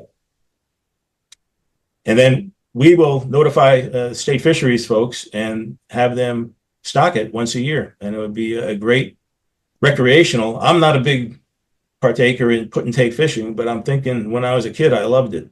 And it'd be a great event for the kids in the spring when they put the trout in there to go over and catch some fish and appreciate nature. So that's all I have for you. So sounds like, Jerry, what you're asking us to do is essentially be supportive of this and potentially work with the water department or the electric department to establish access on the left bank of the river, or of the on the Parley side, I would call it. Right. Okay. Where am I there? There. Yeah. Right along this bank would be great. And I mean, let me jump in with this first, and that is that whether or not we are supportive of it, that may sway LELWD's opinion a little bit one way or the other, but we have no authority to tell them that they have to allow public access through their property. I think if this commission was supportive of it, we could certainly work towards those ends. I think you heard from us a couple weeks ago that we have no particular concern with fishing in Beaver Brook there, and even a limited number of people doing it from the Mill Pond side of things. We would be concerned if it became sort of degraded as the result of too many people accessing Beaver Brook from the Mill Hill side of Beaver Brook. But I just want to be clear, we don't have any authority to tell LELWD what to do with that land. no, I understand that, but every they are a local utility. They're not Eversource, and you are Thank the Lord. So I just want to make sure that last time there was a comment, why don't we just fish from the other side? When we go to the select board, I would like to say that we went to Power Light, and this is what they said, and we went to Hanscom, and they're in a butter and actually own part of the property, and they are in favor or not in favor of it, and we'll let the select board do any negotiating with the costs of what we plan to do. So, Jerry, are you asking tonight, are we generally receptive to this idea? Is that Yes. essentially what you're asking for, and would we support it? Yes, mainly I just wanted to tell you guys this is what we're thinking of doing, and yes, get feedback from you. But because we're in a butter, I can't just go directly to the select board without telling, Sure. Power and Light and you guys that this is what we would like to see as residents of the town.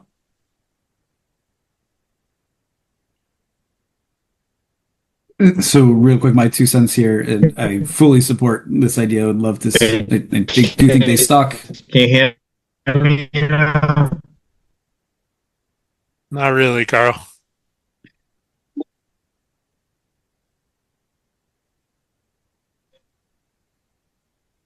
Go ahead, Kyle. keep Maybe that. we can get Carl.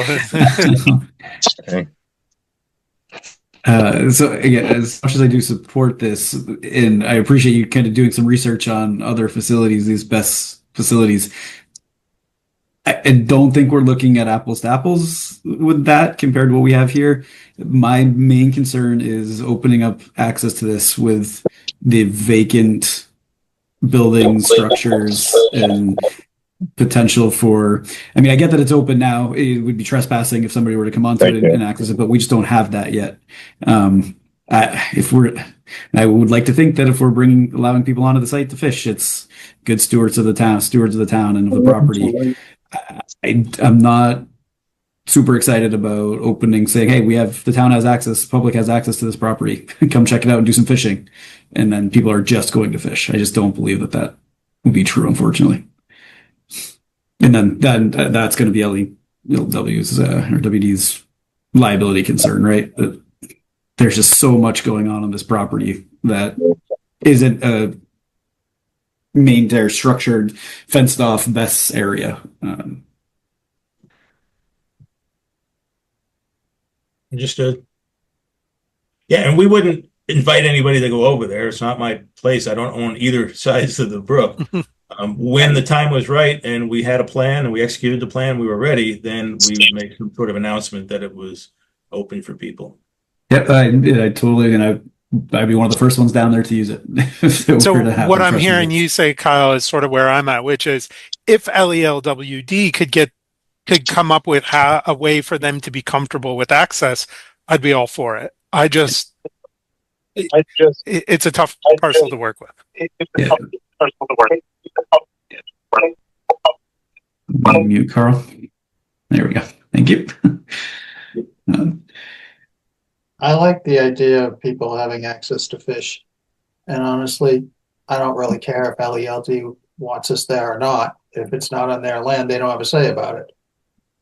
It seems to me consistent with what we've been doing on other property, opening it up for people to have recreational use. In this case, recreation is fishing. Well, it is their land, right?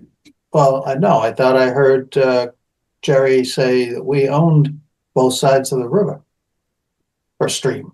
Well, did I misunderstand? All I know is what the town tax map shows. I don't know if this is incorrect or not, but this is what the town has up, and it looks like your brown line. Hopefully, you can see my arrow. There is. So that corner to the southwest, we do own both sides of it.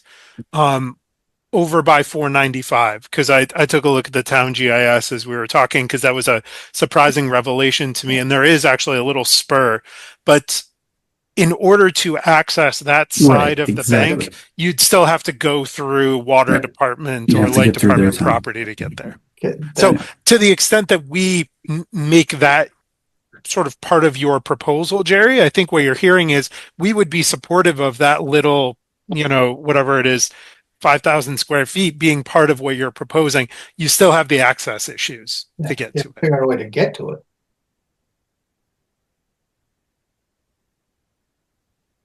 Okay. Our plan would be to have a path that goes along the entire brook, and some of it would be crossing on Conscom property.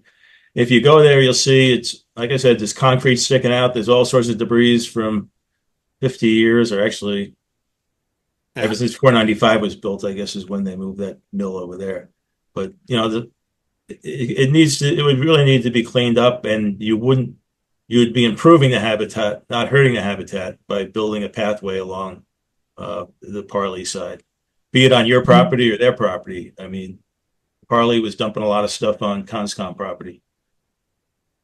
So I think. In commissioners, tell me if I'm mischaracterizing this and misinterpreting silence, that Jerry could certainly convey to the select board that we are generally supportive of the idea of utilizing conservation property to achieve some fishing goals in this area, as long as it's well maintained, well managed, and doesn't ultimately negatively impact the resource area. But we think that that's possible. Is that fair? Does anybody have an opposition to sort of that framework? I would just tack on, Chase, as well. If the light department, if their security concerns were met, I would support it on the other side with that caveat that any concerns that they had with public access would be addressed as well. But on our side of the land, I think you hit the nail on the head. Yeah, none of that says, it comes back to Jerry. We can't make them give access through there. Yeah. Hey, Chase, can you hear me? Hey, we can hear you, Carl. Hey, okay, cool. Not sure how long it will last. I'm on my phone now. So, I just had one point. Hey, Jerry, you had mentioned, I'm all for fish restoration.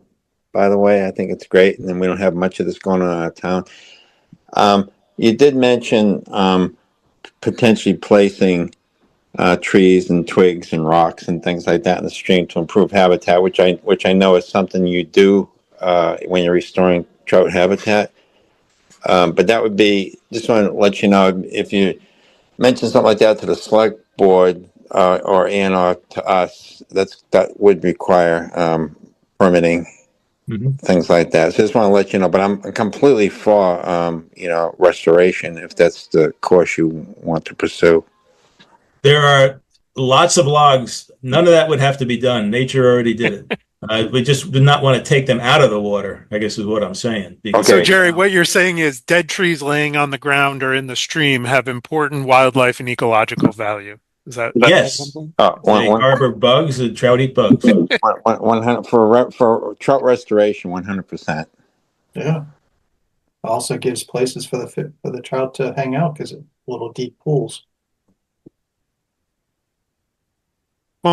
Well, Jerry, I mean, I think at this point, if you need something specific from us, reach out. But I think what you've heard is general support for this to the extent that we can offer support. All right. I really appreciate it. Thank you. Thank you, Jerry. Cheers. Thanks for reading us into it. And good luck. Thanks. Tim, back to you. All right, shall we? Let's see. Moving on to where to the Browns Woods. So hazard trees at Long Lake Park off of Harwood entrance. And so this goes back a couple meetings, briefly brought it up that the church that's directly next to the parking lot for Long Lake off of Harwood, they've identified a couple trees that they had an arborist come out, submitted an arborist determination, albeit pretty vague, saying that these trees are hazards. It was unclear at that time which trees they were talking about because there were more trees flagged than were described in the arborist note. I reached out to the contact and they removed the flagging around the trees that aren't going to be requested to come down. We went out there, me and Lauren, tried to take pictures. The trees are so tall, you can't, and there's other trees right next to them. The pictures, you wouldn't even be able to tell from the pictures the health of the trees coming down. You have to go out there to take a look. So this was more so just letting you guys know. We'll need to do a site visit if the commissioners want to actually take a look at the health of the trees. And we'll need to coordinate that with the property owner as well, because you really can only see them well from that side, not from the Long Lake Park side. So if there's any times that specifically work better, I know it's getting dark earlier now, and to the point where after people are getting out of work, it's really not viable for a site walk. So if there's any times during the day that works well for people, let me know, and I can reach out to them and see if that works for the property owner. Because I think they want it to be included on the site walk. Tim, are these trees a danger to people's lives?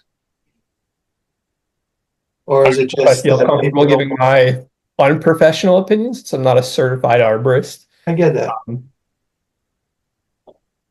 So I want to say, let me finish my question then. If not, why would we care? They are on conservation land. Right, so? Yep, so they would need our approval for... No, I mean, why would we take them down? That's what I should have said. That's the thing. That's what we wanted to say. If they're not unsafe, if someone wants to take them down because they maybe are concerned that it might eventually come down on their property, I'm inclined to say, leave them. That's why trees that are dying, woodpeckers and other animals make use of them. As long as they're not at risk of falling on a person. Right. And that's why I think we need to have commissioners lay eyes on the trees themselves to get your guys' opinions on, do you guys think that a third party tree assessment is necessary or what? I think that's why. Okay. Yeah, I tend to align with Ed here. Like a tree by its very existence does not constitute a hazard. Necessarily. So, Tim, do you have dates or times that could work? How do you want to set this up? Should we propose some here that folks could make work and then you push it to them, or do you want to go coordinate with them and say, give me 3 times that could work and then you send those to us? I was thinking if you guys had times, I know there have been some commissioners that have been able to make mornings work and others that have been able to make kind of like lunchtime hours work. Don't know if those still work for some commissioners, but So let's do this. If we were to do it, Tim, let's say next Monday the 8th or Tuesday the 9th, are there any commissioners trying to give you a week to set it up and coordinate and make sure everybody can make it work? Could anybody go during the day with Tim to take a look at these on December the 8th or December the 9th? And I chose those dates arbitrarily, but Yeah, I could. Yeah, Probably you can make midday the 8th work. midday on the 8th. Would make lunchtime on the 8th. Definitely cannot do the 9th. Michael, could you do midday on the 8th? Yeah. okay. Think you got your time, Tim. See if All we right. can get it set up then. Sounds good.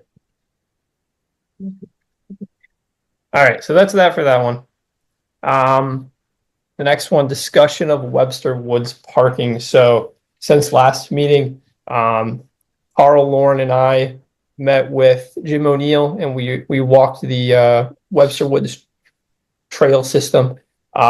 We also discussed the parking situation there, or the lack of parking, really.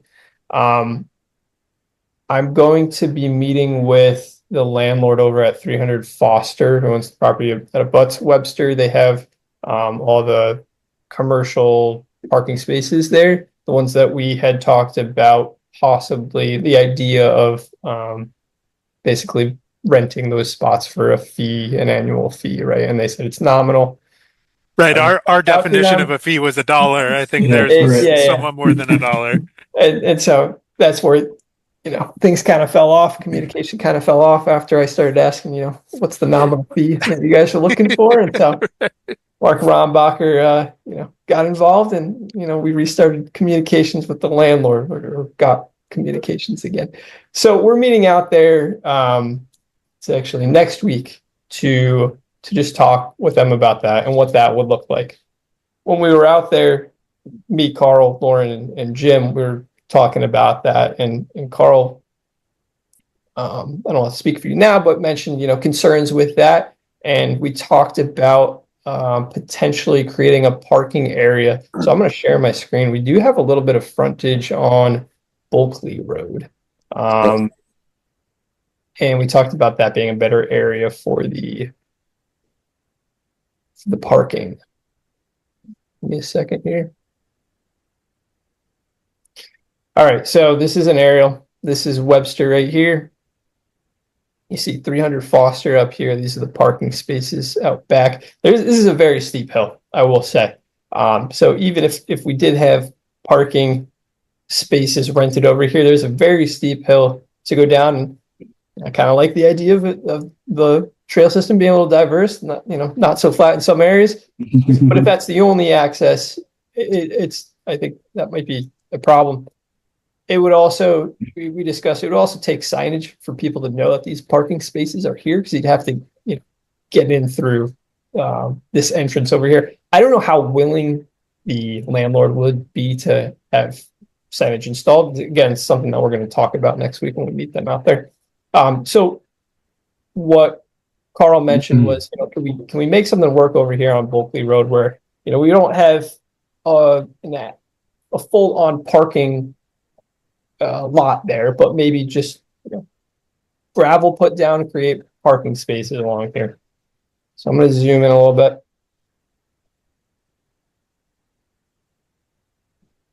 So this is the vernal pool over here. There's another wetland that's not showing up over here. It's back in this area. And so I think if we put a gravel parking area right along the road here, maybe enough for like 2 or 3 cars, it's questionable whether or not it would be within the 50. Just, throwing that out there.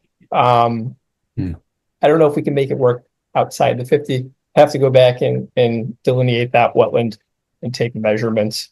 But just wanted to, throw this information out there for you guys to discuss. I know, Carl, you probably have some other things to add to this.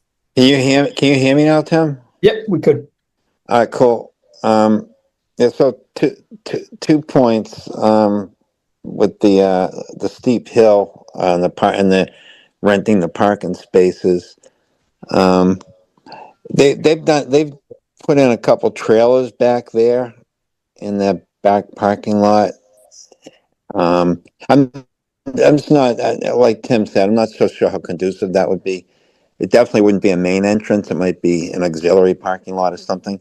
But this front one that we're talking about, I was just trying to think of how could we allow some parking if we wanted to use that as the main access. Where we're going to have the kiosk and that kind of thing.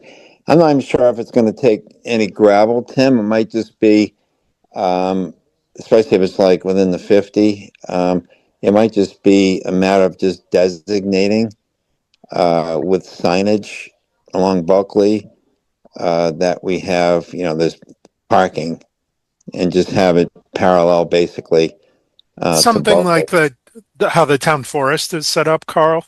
Like, Yeah. is that what you're thinking? Yeah. Just something very, very simple, a place people can pull off, designated parking area, so people know that's where you park. And that would be it. I think that's, and then I mean, who knows, who even knows, what what the foot traffic's going to be, coming by car, we don't know that.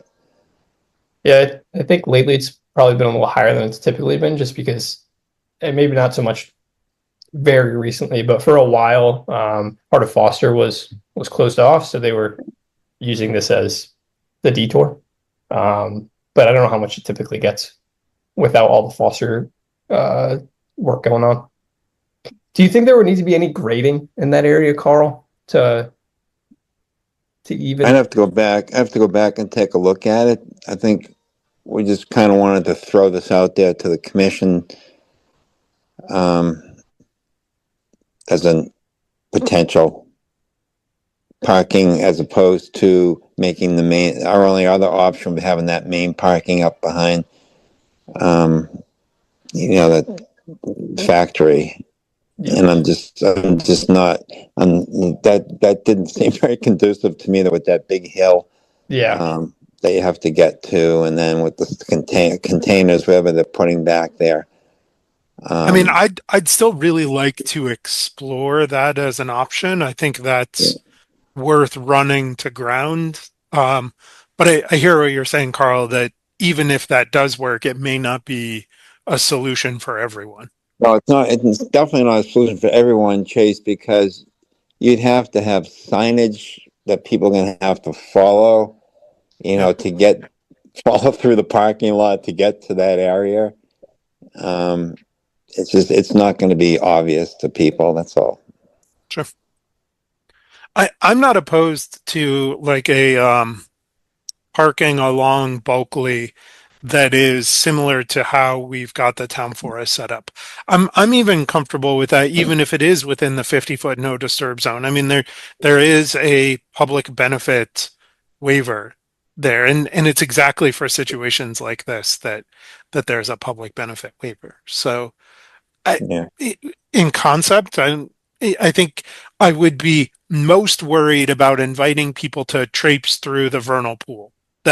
That's my much bigger concern than proximity to a wetland. So we already have an existing trail that actually, the existing trail system that Lyle had done himself, or his family had done years ago. There is a trailhead that actually goes all the way to Bulkley. Yeah, So it pops right out, right, and it sort of runs right along the edge of that vernal pool, right? Yes, Yep. correct.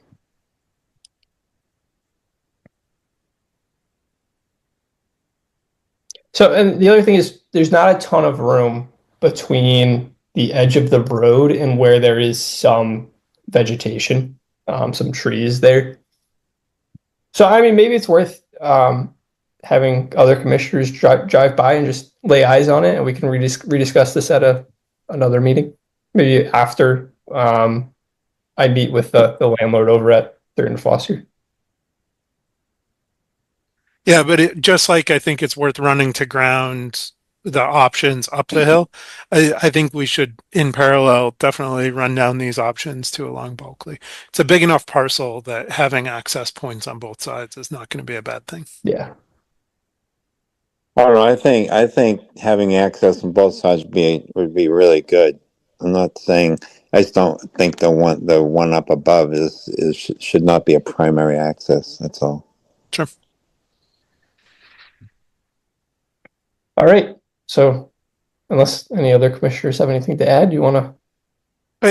One thing to add to that, Tim, I don't know what would be viable to access the Webster property from Foster, but you know, we've got the industrial facility up on the hill, but then you've got that pond down on the bottom of the hill.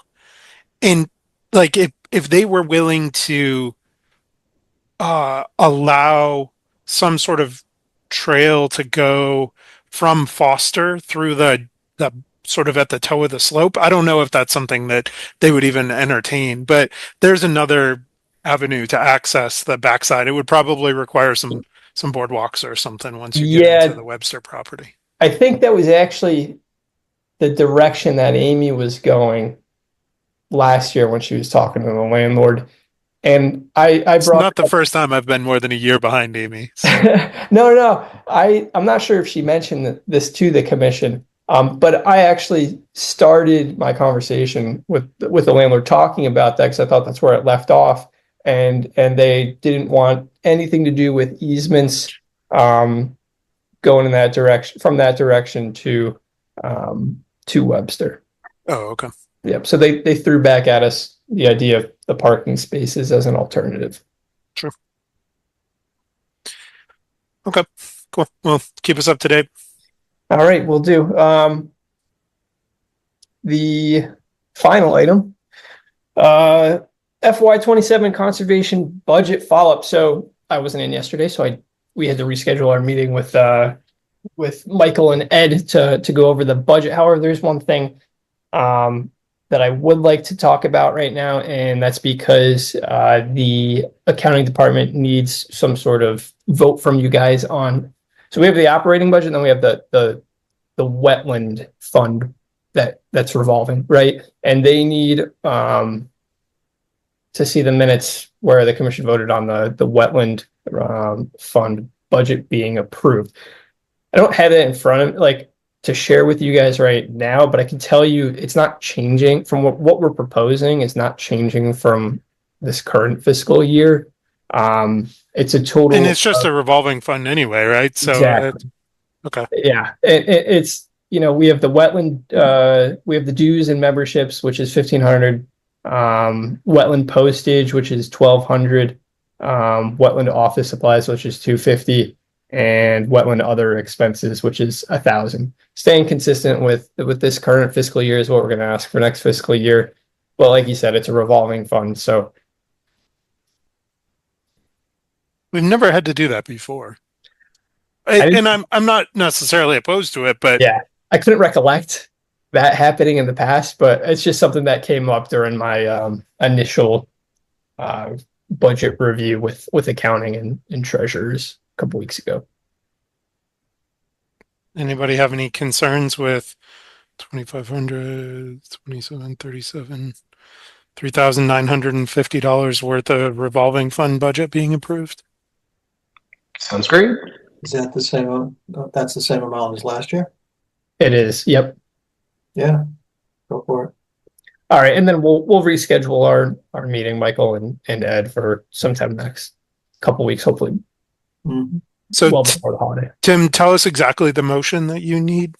Just vote for the commission to approve the FY27 wetland fund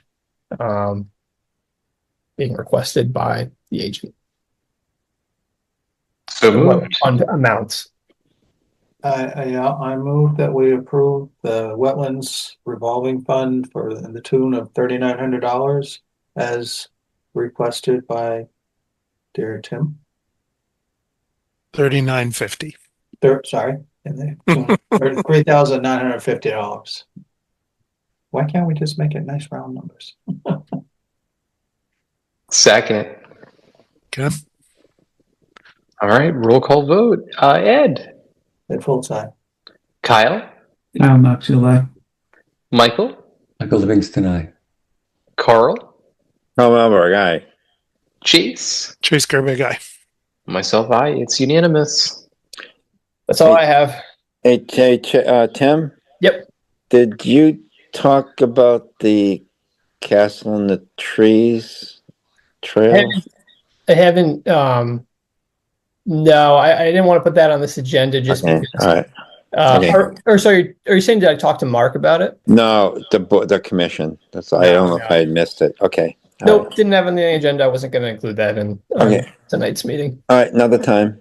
This is the longest one-item agenda Yeah. meeting that I think we've ever I was had. thinking the same thing. I wasn't trying to make it any longer than it has been. All right, if we are all set, I move that we close the meeting. I'll second. All right, final roll call of the night. Ed, Ed Foltz, aye. Kyle, Oh, Max Fillet. Carl, Tom Elberg, aye.